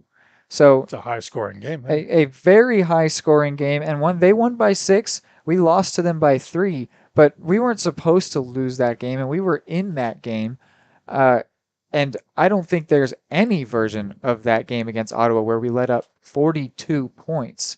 And so I'm interested in the quality of their defense, because what's crazy is over the rest of the season, Ottawa was their first matchup. They let up 54 points total over the rest of their matchups. They won 63-6. Single opponent. 63-6, 77-7, 54-8, 63-18, 64-8, 42-0, 66-7. Those are all wins for Atchison, all of those scores. So they are at over 500 points scored on the year. And now with this game against Bonner, they will finally pass the 100 points let up. But I don't know if that defense is as good as it looks. You look at this Meadowlark division that they're in, and these opponents are not great. They played Schlegel. So sorry, there's another common opponent. My mistake. Schlegel, who we beat 73-0. They beat 54-8. That Schlegel team never got close to scoring against us, and they got a touchdown and a 2-point conversion against Atchison. So I'm just really not sure. Again, Bonner Springs scoring 22 points on them. We only let Bonner score 8. So what you're saying is they have a chance. They absolutely have a chance. This is just we're looking at scores. We're just, to use a baseball term, we're box score scouting, which is not it's not the same thing as truly watching them play football. But I don't know if that defense is as good as the stat sheet might lead you to believe. So definitely the Cardinals will have a chance, and that game is going to be a great one away to Atchison. It will be here on Eudora Sports Live. I will be back with you. And that is going to wrap up our Farm Bureau Financial postgame show, which I need to do the read for. Anthony's goal is to help you plan for the unexpected and protect your future. Getting to know you and the things that are most important to you will help them customize the right plans for your needs. To learn more, visit them at 101 West 10th Suite A in Eudora or call 785-615-0516. So for Kevin McAvoy, Killian Beck, and Reed McAvoy, that will do it here on Eudora Sports Live. We'll see you next week. Go Cardinals, and good night.